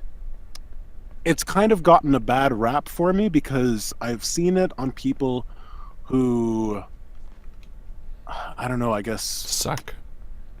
yeah, I guess, like don't really live by it in an authentic way, True. I guess. But how do you live by this too shall pass? Isn't it more of a mantra? It is a mantra. Because you And can't I guess, really I live don't by know, this too shall pass. I can you? just, I don't know. I'm not disagreeing. It seems like the type of thing that like people like look for cool like tattoo ideas. Like, oh, what should I get? Yeah, I get true. a tattoo on my arm. Oh, that's a nice saying. Oh, I think I'll do that. Yeah, that's Like, true. I think it's got to be significant to you. Yeah, exactly. But that's with Like, any if you- tattoo. I think any tattoo should be significant, right? You should get like one of your mantras put on yourself. What's my mantra? Like, your mantra, like the mantra of I love chicken livers. I love chicken livers. Remember that time when that was all you said to yourself? You'd stand in the mirror, in front of the mirror, and say it like for an hour. I to do. yourself? I do remember that. I love No chicken livers. regrets. And now look at you. And now I look at hate you, them. Harlan. Now you hate them. So you need a reminder to remind you that you hate them. And when Holly goes to the store, is like, "Hey, Harlan, should I buy chicken livers today?" Wait a minute. Let me just God. check my tattoo. Definitely not. No, but that's that's kind of how my tattoos like work. Like I think, like the candle on my arm is for that purpose to remind myself of something, and Henry is more of a significant to him, and then my ring is for Holly. So yeah, I don't know. Maybe they say that there are 3 types of tattoos. There's like portrait, which are like obvious. There's just pictures. There are like symbols, which is typically what I do, and then there are a third one, which I forget. Should have known Symbols, before I was going in. Symbols and phrases. Symbols, phrases, portraits, patterns. Oh, maybe words. Maybe you're right. Maybe it is words. I can't remember. But whatever the case, I think I go for more symbolic so that I look at it and it more means something to me. I think I'm going to get something from the road. I think I said that to you. Yeah, you did say that. Yeah, I and think then I you did. asked me to pick one out for you. Yeah, please. Well, I think I know what quote I want. Because you What? never read The Road, have you? Crow? The Road. No, I never read. Oh, such a good book. It's my favorite book of all time. Yeah, you said that. It's really good, but there's a few really, really great lines in it. But one of them, it's basically about, a father and son at the end of the world, and it's terrible, and everything is just terrible. And he knows that the right thing for him to do is to kill his son, which is a terrible Why? idea, but it's the truth because there's right, 'cause it's so bad. there's just nothing. There's nothing. I mean, if they found him, if any of these people, found him, they would just rape the boy and kill the dad, and they would just do terrible, terrible things. So he knows that he probably should just kill him, but he can't because he loves him so much. And he says, if my heart were made of stone, or no, if only my heart were stone. And I always love that phrase because it's sort of, it's very eloquent the way it's done in the book. Yeah. Just, Yeah. if only my can heart see were that. stone. If only my heart were stone. Yeah, there's actually like 3 or 4 phrases I absolutely love in that book. That's one. Yeah. The other one is each the other's world entire, which is there's a line where they are walking down the ashen dead world, and it says each the other's world entire. And then the other phrase that I adore is when he says, I had it as my quote on Facebook for a while on like my profile, and it was it's like a saying or whatever. It's a back and forth between the two, and he says, maybe I can jump down these bodies actually. He said that if I died, the boy says, if I died, would you want to die too? And he says, yes. He says, so we could be together? He says, yes, so we could be together. And it's just a really weirdly, it's so dark, the book, but it's so sweet. Yeah. It's just crazy. In your writing, have you written anything like that was heavily inspired by the road? Oh, probably, yeah. Probably without thinking about it, yeah. Because that's how So things back go. to back to the hour with Justin James. They get you questions. Yeah, we got a few questions. Godpool, he mentioned this earlier, actually, we didn't comment on it, but he says he picked a song that he played in the background when proposed to his ex-fiancée, Best Friends by Queen. Oh. Ooh, you're my best friend, and I want you to know that my feelings are true. I really love you. And he asks, have you ever picked a song for a really special occasion? I wouldn't say I really picked the song, but I remember suggesting an old Supertramp song to my friend Harlan. Oh, yeah, that's good, yeah. That got turned into a special occasion song. Mm-hmm. And it's called Two of Us by Supertramp. It's the last song on Even in the Quietest Moments, I think. No, it's Crisis What Crisis, rather. Yeah. And great album, fantastic album, like from front to back. But that last song, just a short, sweet song, less than 2 minutes long, and I always really liked it. And I recommended it to Harlan, like just to listen to, and he ended up choosing it as his wedding song. Well, yes, the song that to walk down the aisle to. The one to walk down the aisle to. Yeah. So, if that counts as a special occasion, I think it does. Most definitely does.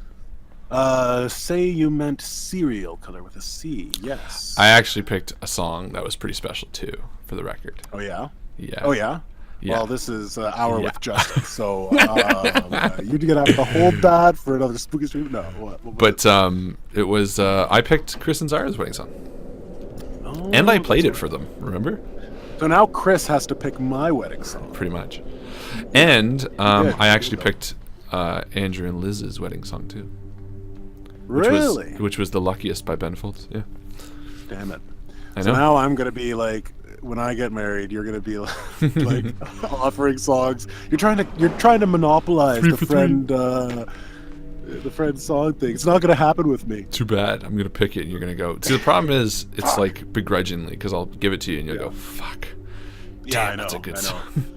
But I'm so proud that I'm just gonna go with like something else. I'll just go with something that'll be so horrible in the end. It'll be like 2 out of 3 ain't bad by Meatloaf Feels or right something. in this motherfucker. Yeah. If he feels good in this motherfucker. That would be pretty cool. Justin, where do we stay up to date with the narrating stuff? Ooh, that's a good question, Mike. My website that's under development right now. Do you actually have a website under development? Under development. Yeah, it's not. It hasn't been released yet, but I'm working on one. And I don't know. Like Invictus is the best place to stay up to date. I mean, I haven't mentioned this Wizard Killer up till this point, but I mean, I'm only gonna post the stuff that I think you guys are gonna be interested in. But if you're ever like interested in, like, feel free to shoot me a message on Facebook, Mike, and I can say, yeah, I've got another audiobook if you're looking for one. In fact, for Wizard Killer, I have some free like review codes. So if you want a audiobook to listen to, I've got a bunch of them. So anybody who just messages me or like links me in a comment, I can send you a free code to get the audiobook for free, which is sweet. Should add it into donations. Oh yeah. Should be like so free. if you There you donate, go. then you get one for free. We'll just motivate people to give us more money. Harlan, whatever happened to the "This Too Predictability? Shall Pass" tattoo? Whatever happened to predictability, Harlan? The Milkman, the Paperboy, Evening TV. Yeah, no, that's what I know that This Too Shall Pass is from the Call of Cthulhu and subsequently Grimm, but I don't remember ever saying I was going to get it as a tattoo. Not that I'm saying I didn't, I just don't remember it. Oh yeah, okay, so we're back at the tattoo things. Yeah, yours must be on the delay or something, because I read all those. No, you know what I do? I pause it when I see a there's question your that I want to problem. answer. I pause it. What is your first problem? Best Friends is a great song, Godpool. It's a I good love song. that song. I think. What did Miss Galberg get married to? Oh. I don't know. Somebody to Love. Oh, yeah. Which is a pretty fucking good song, too. Fantastic. The fucking gospel. Every day, and I tried. Everybody wanna put me down. Ooh, they say I'm going crazy. No, Rin, that was not Family Matters. That was Full House. She said, "Did I do that?" Because I think she thought I was. But the whatever happened to predictability? That's Full House. Family Matters, I don't remember. Yeah. Alrighty. Well, that's been the Justin James Hour. Thank you very much for all your questions. Hey, maybe I have questions for Justin James. You. Oh, wait. There's another question here. Yeah, you can ask some questions. More tattoo stuff. Yeah, what are you gonna get for my tattoo together? What? Oh, yeah. Someone recommended we both get joint blackface. Tattoos? Yeah. Joint. Would you really need one? You get blackface. I'll get blacker face. Yeah, I was gonna say. Let me think. Justin James questions. I know everything about you. Do you know that I was once an elephant? Mm-hmm. Oh, damn it. Let me think. Is there anything I don't? Don't you have those cards? Are you saving those for like a? Just when I get really special bored. time? But I can ask you one right now. Here, I'll ask you one right off the top. What do you complain about more than anything else? My memory. Do you really complain about your memory? Yeah, I think I do complain about my memory more than anything else. It's like, and I think I complain to myself mostly. About Like, it? Yeah. I don't know. I find I try not to complain too much, like, to people, I guess. Yeah. Ooh, beer. Thank you. Who just gave you a beer? Tori. Oh, hi, Tori.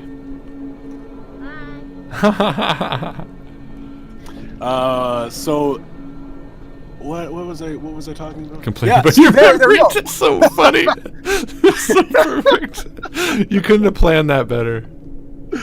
Exactly. See? Memory. That's what I complain about most, I think. And it's like, I don't know. I forget things very, very, very, very, very, very quickly.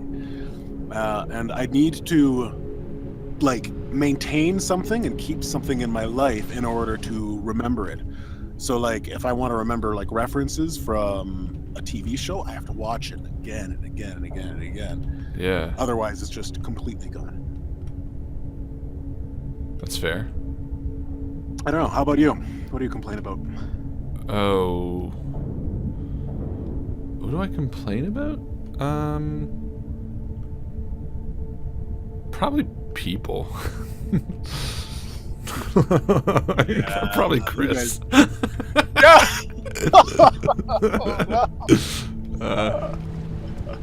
No, probably people. Yeah, I think people. That's the only thing I can think of. I mean, yeah. I mean, what do I complain to you about? It's like I know I complain to you about people, so that's about it. Yep. Mostly people. But I also like feel people, so Yeah. like people are sort of my favorite and also my least favorite. So Yeah. What is it that bothers you about people? Like, if there's one or a few things that really bug you about people, like 3 qualities that you just let. 3 qualities, eh? Dependability. No, people being too dependable. Not dependable enough. Oh, okay. Like, oh, I'm a little naked boy now. Flakes. What's that? Flakes. People who.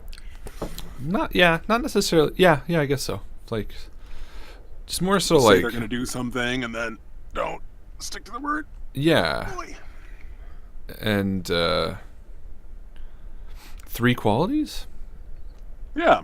And this question goes out to the stream too. If you're listening right now, Johnny Ray Regan doesn't like rudeness, ignorance, and irresponsibility. Rudeness is never welcome. No. Irresponsibility. I agree, but sometimes I'm just as bad. What was the ignorance? Same with ignorance. Ignorance, I don't really blame. Because, I mean, sometimes you can't help it. Sometimes ignorance is also much easier. Yeah. To be ignorant about something. Like, Jesus, fuck. I think it's more of a problem when people are, like, blindly ignorant and closed-minded, I guess. Yeah. Because, like, sometimes it's really nice to be, ignorant. Yeah, ignorant is bliss. But, like, yeah, it is. It sucks. It's true, though. But yeah, I don't know. I'm thinking more about like work and shit. That's probably why I'm saying what I say. Yeah. Because I'm thinking like people like work like don't show up, but like I guess in real life it's just generally I get frustrated at the hard-headedness sometimes. I'm not sure how to phrase that, but like not hard-headed, but the willingness to severity of some people. Some people are very severe. Right, like overly proud. They can't admit when they're wrong. Yeah, it frustrates me when people can't admit they're wrong, and I feel like I admit that I'm wrong, but then who knows? Maybe I never admit that I'm wrong about the things that I should. Lots of questions are coming in. Look at this. What are your pet peeves? This is fantastic. Yeah, well, you ask them then, because I'm. Oh well, yeah. William asks, "What are your pet peeves?" And he says that his is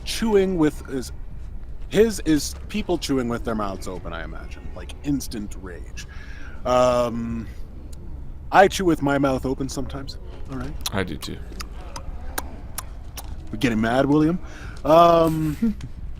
My pet peeve: notes. I don't like notes. Really? Yeah, like passive-aggressive notes. Oh, really? Like, yeah. That's interesting. Really get under my skin. Like if you woke up and there was a note on your desk and it was like, please take out the trash next time, like that type of shit? Kind of. Like there is a way to do. I don't know. There's a way to do like nice notes. Like, yeah. Like, Justin, just a reminder, I need you to take out the trash, or Sometimes it's like, my dad would do this all the time. He'd leave a note whenever he went out saying, "Empty the dishwasher," every time. And just like, we know to empty the dishwasher. Yeah. But I guess he left a note because we didn't do it all the time. We weren't very dependable. I don't know. It's more notes like the neighbors, like a neighbor coming up to me, and instead of like knocking on the door and saying like, "Hey," like a note on your car or something, being like a note "Don't on my park." car, or a note on my door saying like, "Don't, you were way too loud. I can hear you stomping around at night. Really? Sincerely, this person." That's interesting. That's a really unique thing about you. I never knew that. I will don't make like sure not to notes. leave you notes. They always come across as passive aggressive to me. That's hey, I'm not in any way disagreeing. I just never thought about it. It's an interesting thing too. It's unique. It's very unique to you. I've never heard anyone be like, "I hate passive aggressive notes." Ah, there you go. It's good though. I like it. I think it's really cool. It's a cool thing. What about you? What was the question again? Pet peeves? Yeah, pet peeves. Pet peeves. I hate. Oh, you know what I hate? Not answering when people don't answer. Like if you message somebody and they read it, and they just don't answer. Yeah. No, not you. It's not about you. It's just like. No, I know. I'm laughing okay. because I was just thinking of like the situation where like you can't answer every time, and Well, I feel like this kind of social pressure to answer people. No, but sometimes. it's more like especially on like Facebook or something when you can see they've read it. That frustrates me because it's like, especially if it's like something important. And you're like, are you fucking don't read it then. Or if you're gonna read it, just answer. Especially if it's a simple question. I gotta say, David is the worst for that. David from the stream, I love him to bits. But he's not here, so let's talk about him. I love him to bits. But he's the worst for that. Because he'll fucking, like, it was one of the games that we were doing. Oh man, that guy fucking died. Was, it was the last one that he was in. What was it? Your game, I believe. Darkest Dungeon? Yeah, Darkest Dungeon. And I, like, messaged him. I was like, David, are you in to play this game? And he was like, didn't answer. I was like, David, I love you, brother, but you gotta answer me, please. And then literally he's like, LOL, oh, sorry. He's like, I've just been so busy. And I'm like, no worries. And he's like, thanks for understanding. But he didn't fucking answer the question. I was like, David, answer the question. Are you playing? And then like a week later, he was like, oh, sorry, yeah, we are. I am. It's like, fucking dude. That's so funny. It was funny. He's innocent though. Like, he does it. I know he does it. Yeah, he doesn't do it like. He's not malicious about it. Yeah. I think the thing is, I sometimes see like messages on Facebook, and sometimes I'm just like, No, I do that too. It's just like, you know, it depends on the person. Yeah, no. I'm not. And maybe it's a bad thing because I probably do it more than anybody else. But yeah, that's a pet peeve of mine. I'm sure I have many pet peeves. I'll be right back. Just gonna grab it. Sure, I'll think of my pet peeves in the meantime. Or my additional pet peeves. Notes is a good one. He had that one loaded.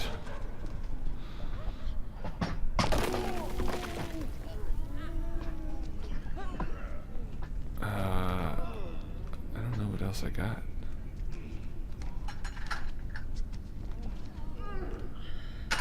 It's driving pet peeves. Oh, let this fucking thing do this thing. In the door.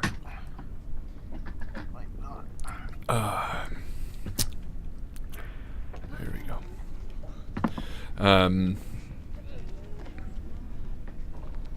What other pet peeves do I have?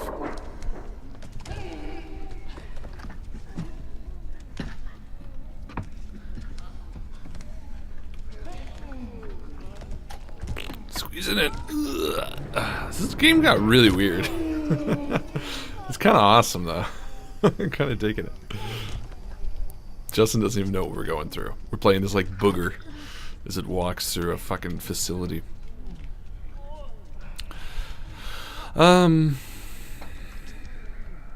What other pet peeves?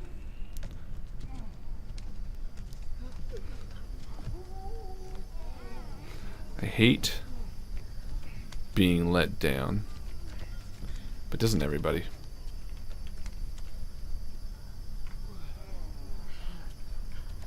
What's that? Flame. I hate when you text friends asking if they want to chill and they purposely ignore instead of saying nah or maybe later or wait. Oh yeah.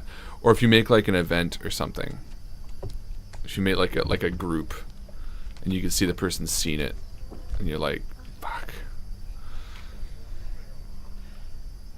What am I doing here?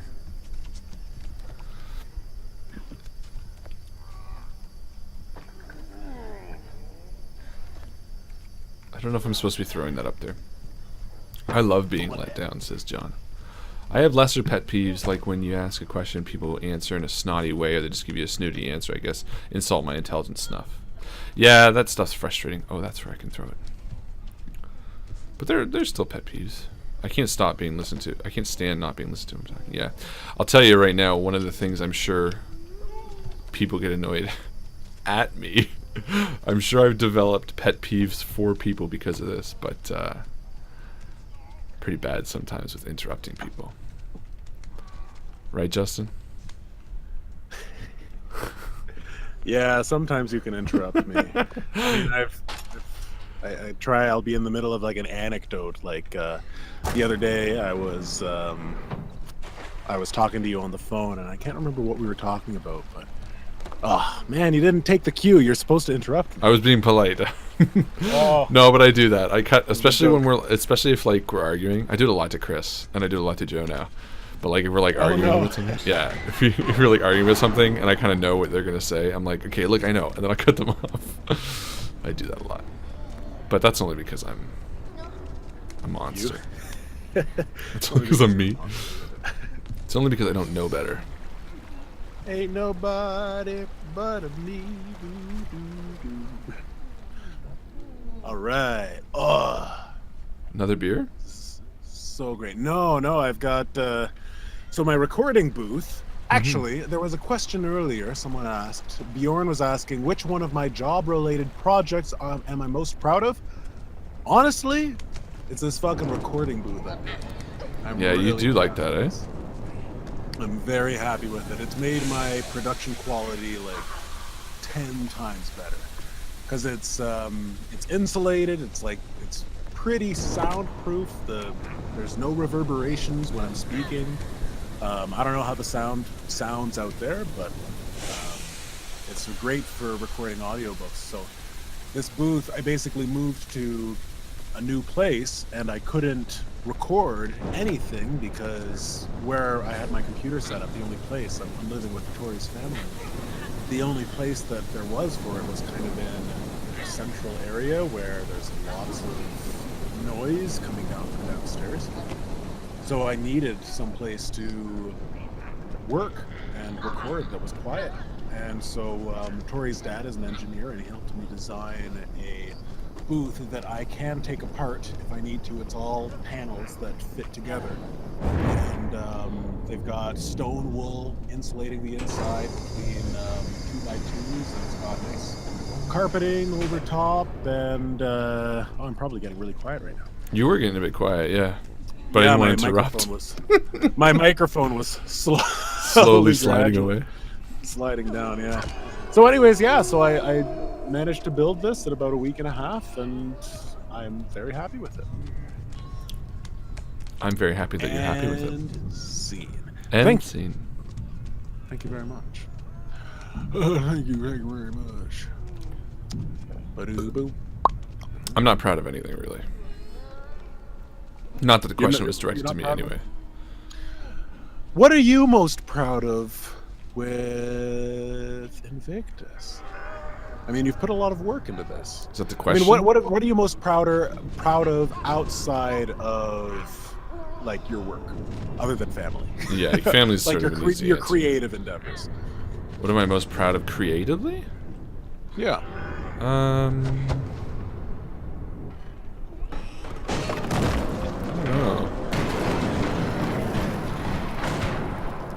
I don't know. Because I'm not really proud of anything I've ever written. And I'm not really necessarily proud of anything I've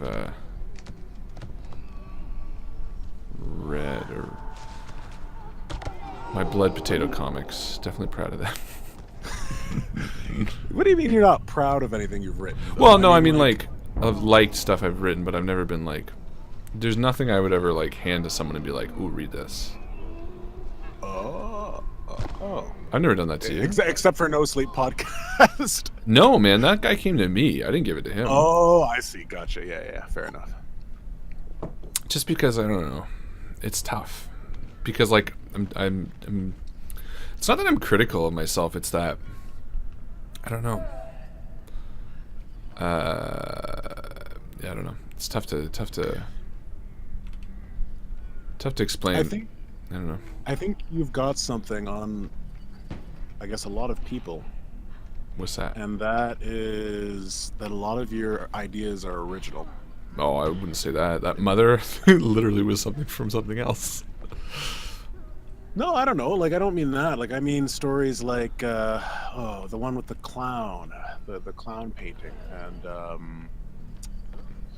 the one with the old man and the piano. Oh yeah, I like that one. The one, I think, Those Who Hunt Monsters? Oh, I like No, that one that's- too. That's that one. That's the one with the kid. Yeah. I do like that one. I mean, like, they're good ideas. I like them at least. They're fresh. No, and don't get me wrong. I like them. I'm just not necessarily like proud of them. I don't know. It's tough because like there's stuff that I do enjoy. Like Grimm. I'm proud of Grimm.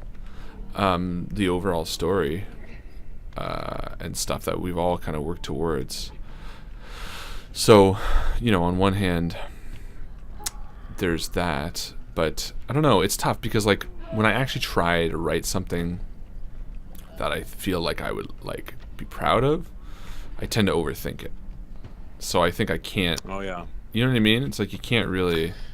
I feel like it's kind of a tricky world with writing because you have to maintain this spark of creativity for an extended period of time. To like maintain that level of writing something fresh and exciting and new and something that you feel is exciting and new.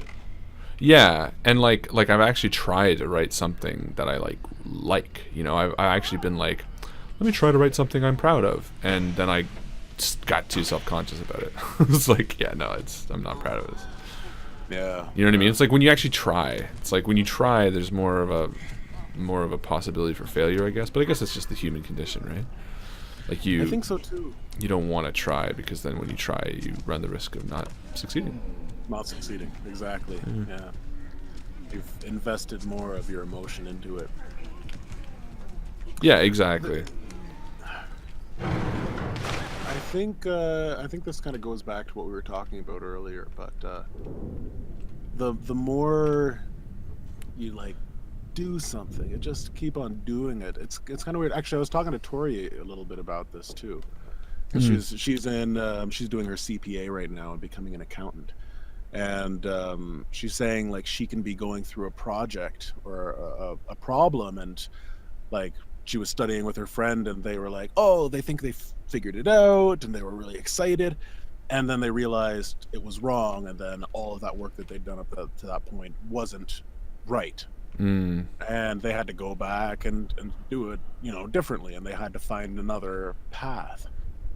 And writing is, I don't really know that much. I've heard a couple authors talk about writing, but it's a very I guess an involved process where in order to become a good writer, I think you just have to like pump out so much stuff and just work through your own internal problems of what isn't working. And I'm not saying this to be like, Harlan, this is what you need to do. No, this for is sure. This is like my philosophy on anything creative. You just got to keep on doing it, because like you have moments of inspiration where you're just like really excited and you think, oh, like everything I do is amazing and this is going to be the best book ever. Yeah. And then like the next day you read it and you're like, holy crap, this is absolutely shit. Yeah. But the fact that you can recognize that it's shit is a step in the right direction. I guess to me it's like when I've felt compelled to just write a story for no other reason than just to write a story. And I also hate saying that because I would never classify myself as like a writer or anything like that. It's not, you know what I mean? That's not what I'm saying. I'm more just saying as someone who does it as a hobby. I hate the idea of writing without feeling inspired, but the problem is sometimes I like the feeling that I get from writing a successful story and I'm not feeling inspired. Yeah. So like, and as of late I haven't really felt inspired to write anything in a while actually.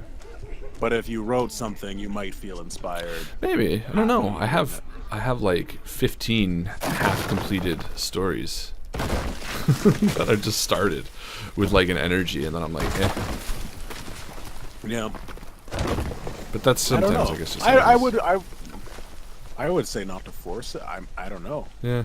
What do you guys think? The stream, we got some writers on the stream. Brianna is, and she says, I have to say when it comes to my writing, I'm never proud of what I'm writing until it's done. I started writing at age 11. I wasn't proud of anything until I turned 23. So she's got her experience there.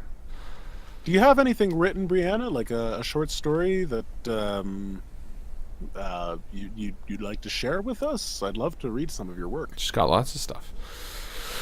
She's got that story that she made for Little Hen and Little Liam. That's right. Yes. Yes. Those were sweet.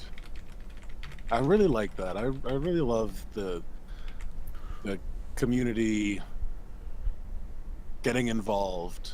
You really just love the On community. that level. I just love the Why community. don't you marry the community then? Community. You can't see me right now, but I'm down on my knees. Oh shit, we just finished the game. Really? Yeah. Oh. Congratulations. What time is it for you? 2 o'clock. Almost. 20 minutes to 2. 2 o'clock? Oh shit, 20 you hung minutes. out way longer than I thought you were going to. Let's see time-wise, how am I sitting? Oh yeah, I said I was going to finish at 4, so we got 20 minutes. And then 4 to 4:30 we got the first video. And then from 4:30 to like 7 I got Doom. Oh, So that's I can't cool. wait for the special video. Yeah, that's awesome. Well, let's talk for another 20 minutes then. Hey, timeline pretty good so far. I'm having fun. Holy I shit, stopped it's your been 4 proposal. hours I'm already. sorry. Continue on, Justin. What proposal? I don't know. She said, Harlan, you stopped his proposal, lol. The moment. I mean, I think community. I think you're great. I think you're amazing. I just need a little more time. To work on me? To work on me.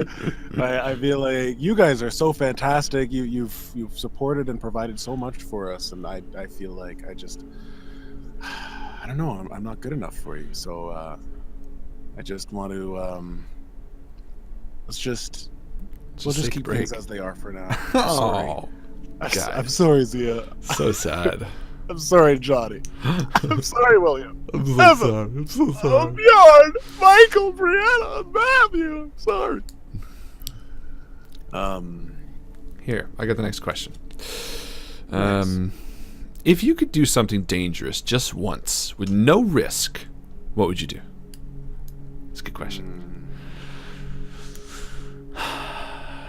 Shoot myself in the head.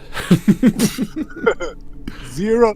So you're telling me there is absolutely zero risk I will die from this? Zero risk. Zero? Yeah.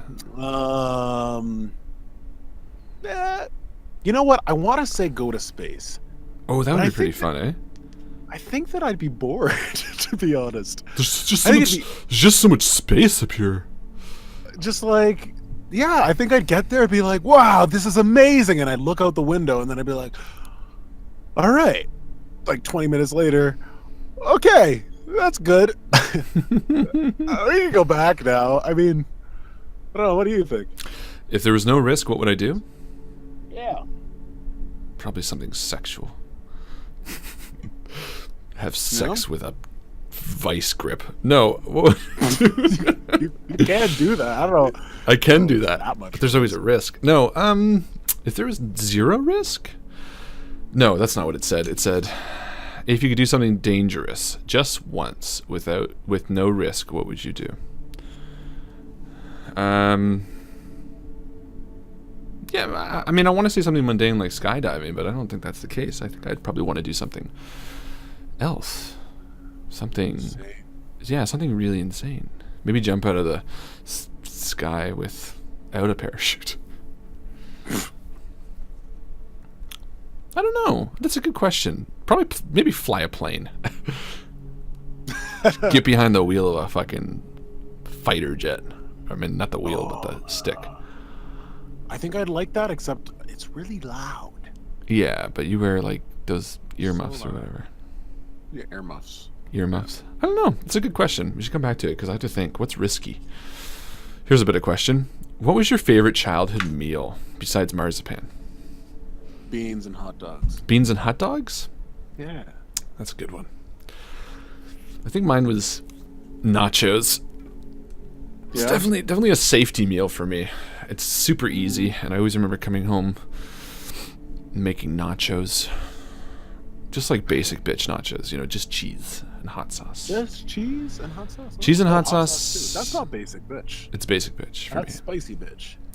Well, maybe. Basic for me is spicy. I'm a spicy boy. Oh, speaking of which, we got the We got the Hot Ones challenge coming to you guys later today. Yeah, edited in full terrible way.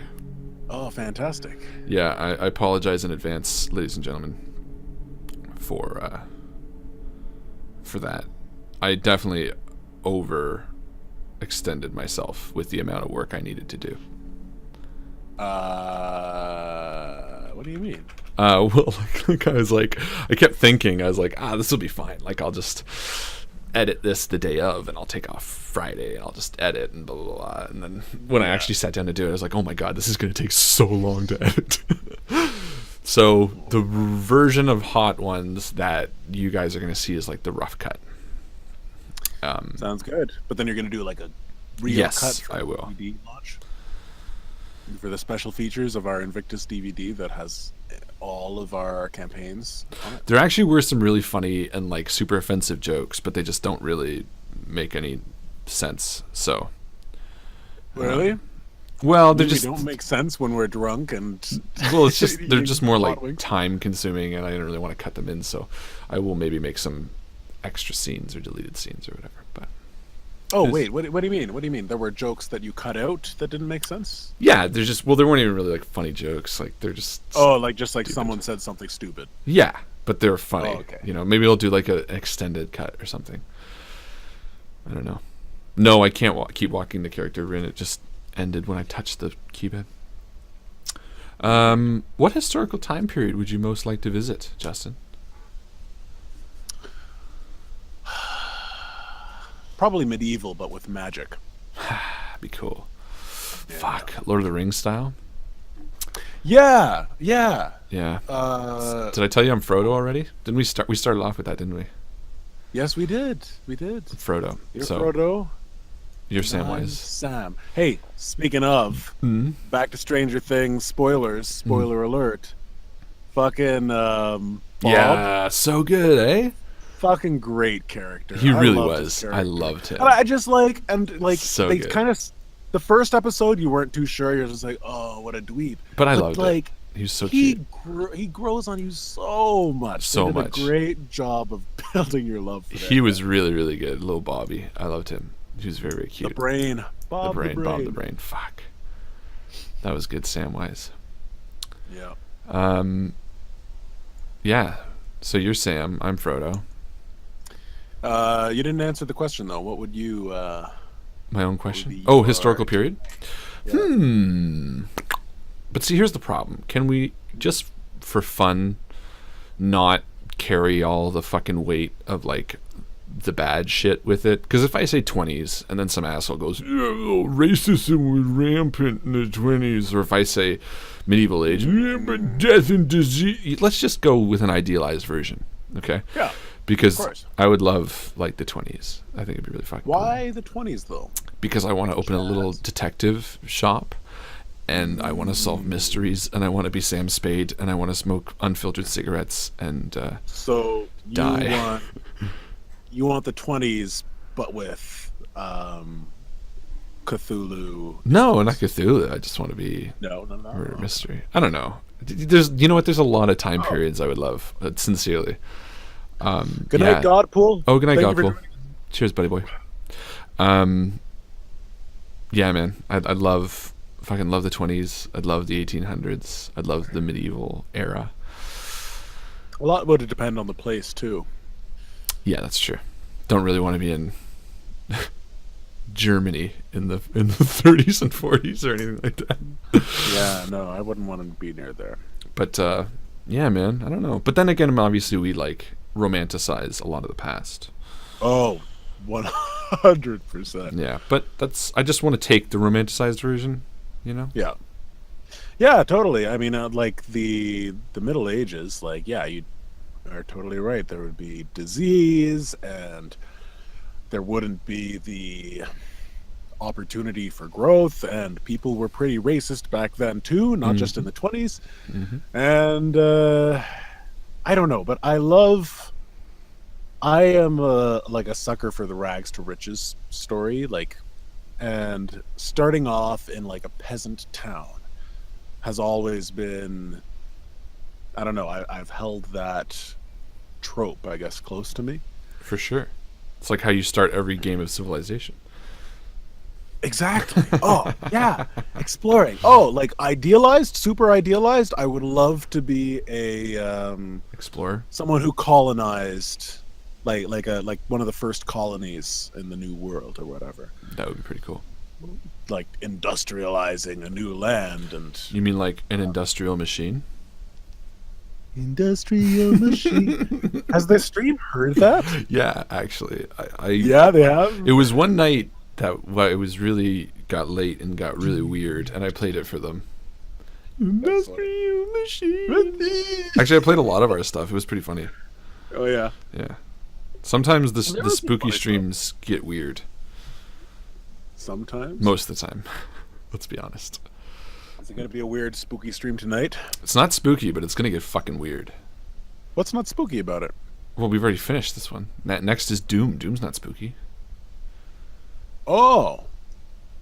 Oh. What? I thought this was the spooky stream. Not really. Or, no, I thought the spooky stream was later. I was toying with the idea of ending with a spooky stream, but now we're doing Dinda. D&D, yeah. Yeah, not in a gay way, Jesus song. They love that one. I love you, but not in a Not in a gay way. Need you. It's not in a gay way. The way you stole my heart. Oh, good night, Bjorn. Oh, Bjorn, buddy boy. I'm gonna miss you, bud. Buddy boy. Should we sing a lullaby to Bjorn? Let's do it. You sing a lullaby, and I'll sing a lullaby. Do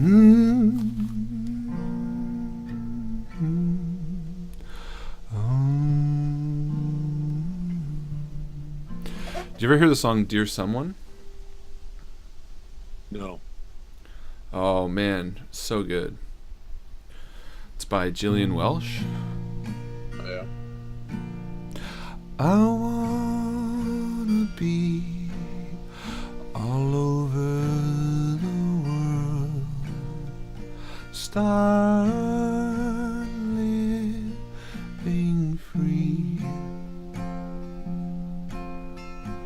I know that there's somebody who is waiting for me. I'll build a boat steady and true soon as it's done. I'll sail away straight into the arms of my dear someone.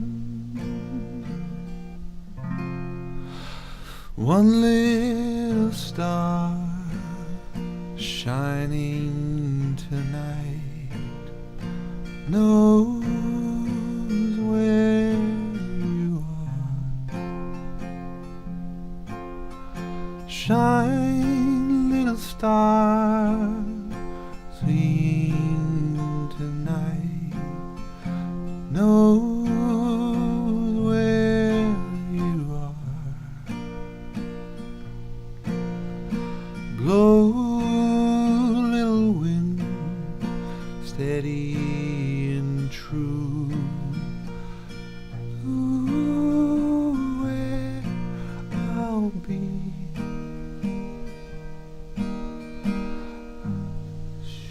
Swing me and take me straight into the arms of my dear someone.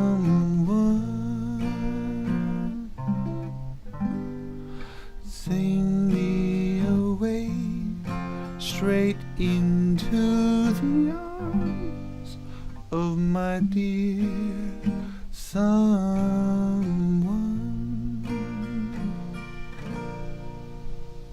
Gillian Welsh or Gillian Welsh? I always get confused with that, with a Gillian. Is it Gillian? I think it depends on the person. I think it could be pronounced either way. Might be Helion. Helion? Helion Welsh? Yeah, Helion. That is, Mike, that is called Dear Someone by Gillian Welsh, or Gillian Welsh, a country singer. See, I told you, going full country. So that a nice lullaby. That's for you, Bjorn. Hope you sleep tight, buddy. So if you could summarize the past 3 hours. Oh yeah. What would you what would you use to describe the past 3 hours or 4 hours? Lovely and pleasant. Okay, I've got casual conversation, video chat, and serenade. Who gave you that? What's that? Who gave you those words? That was Poison killing Justin, serial killer. Oh, what a monster. Yeah. He's creative too. Well, you know. Casual conversation, video chat, and serenades. The 24-hour stream is off to a smashing there you go. Debut. That sounds like a classic. Off to a smashing debut. Join us for more of the same. Well, I'm not going anywhere.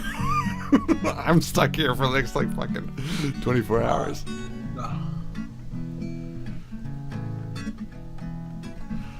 Are you gonna leave? Am I going to leave? I want to watch a bit of the video. Is Which it an video? hour long? It's half an hour. Oh, nice. That's awesome. Okay, yeah, I think I'm gonna watch it. It's really good, actually. You guys are gonna like it. Okay, I'm definitely gonna watch it. Thanks for the song, Harlan. But I'm going to sleep. You're not going to sleep. Going to work. Oh fuck. Sorry, buddy. Oh, okay. I know that's what you were saying. I was like, dude, you can't do that. You can't just go to sleep, man. I'm not going to sleep. So what's happening with Stardew Valley? Is Joe gonna be playing it at your place, or how's that working? Yep. Sweet. And I might join, depending on how tired I am. If I'm sleepy, I'll sleep, but I might end up just sitting and chatting along with her, like you and I are doing. Well, I mean, just in person. Yeah. But I don't really know yet, because I might have some Grim to finish. Yeah.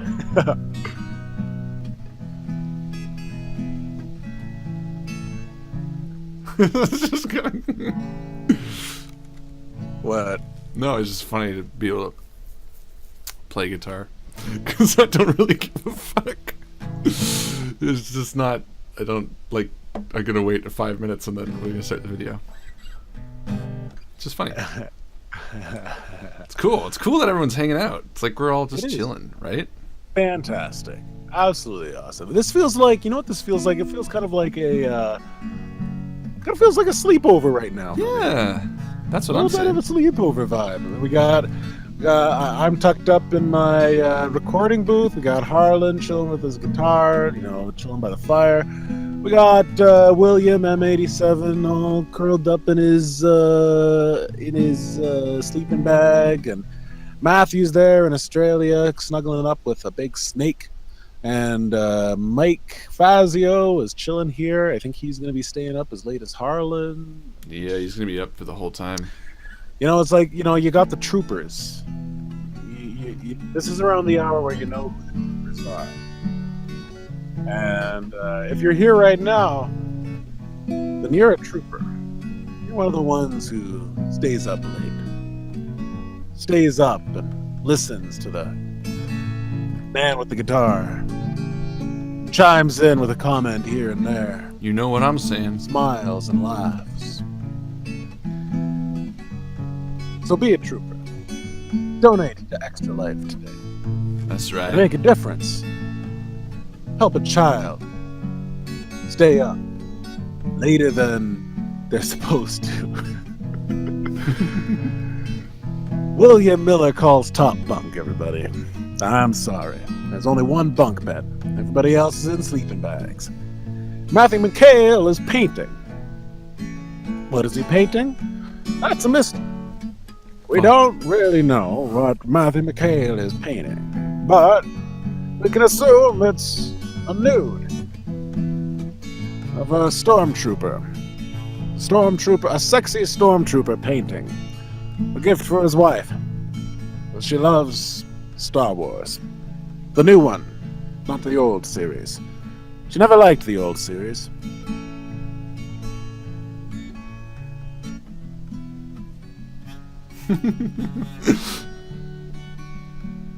Why'd you stop? Did you fall asleep? I don't know. It was very, You know what song that is? Play it again.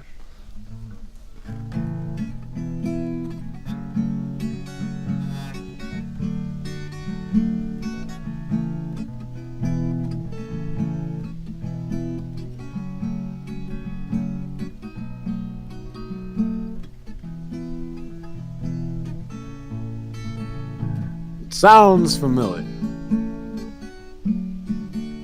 See if anyone can name it.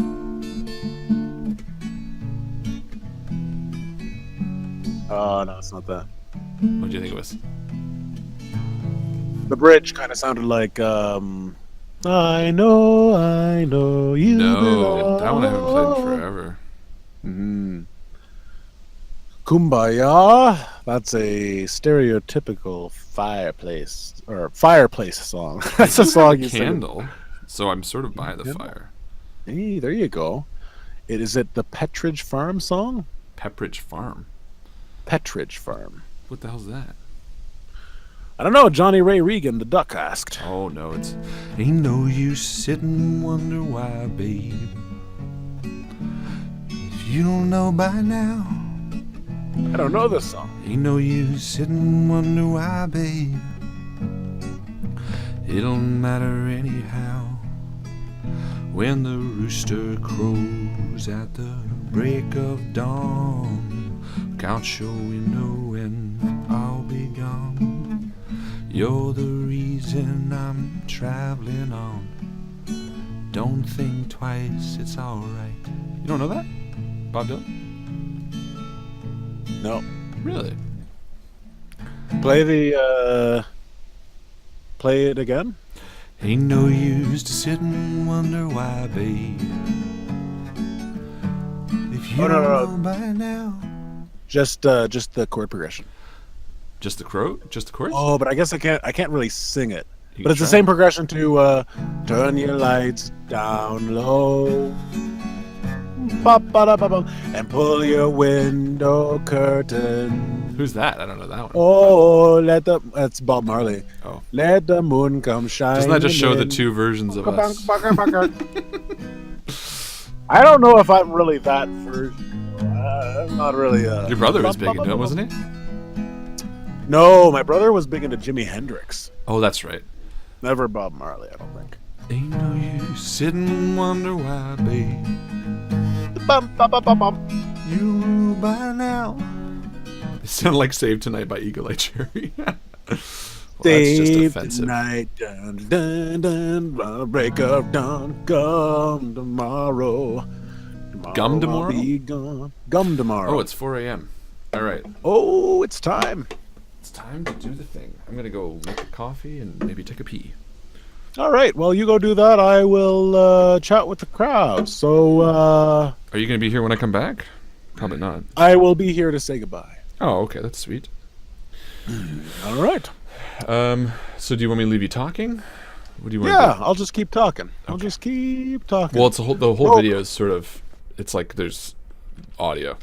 So. Oh wait, are you gonna? Oh, you're gonna put the video on now while you're going yeah. down. Oh, yeah. Oh, that makes so much more sense. Okay, no. What'd you think You of put the video on. I'm just gonna watch it, Oh. and I'm gonna say goodnight now. Okay, hold on. I'll cue it up and then I'll pause it. There we go. Cue it up. Cue it up. Cue it up. Okay. I'm going to say goodnight to you too, buddy, then. Yeah, and I will see you Let's see, it's tomorrow morning 25. at I think 10 a.m. 10 a.m. for you. That's 12 a.m. from 12 p.m. for me. And yeah, thanks for hanging out, bud. This was a lot of fun. Hey, it was my pleasure. Oh, 10:30 my time. 10:30 for you. 12:30 for me. Yeah, I had an absolute blast. Everybody watching, you guys are absolutely fantastic. Thank you for supporting this wonderful cause. and I'll see you on the other side of the sleepy time. And I'll see you soon, buddy. Swoon. Swoon tonight. Bye-oh. Bye, bud.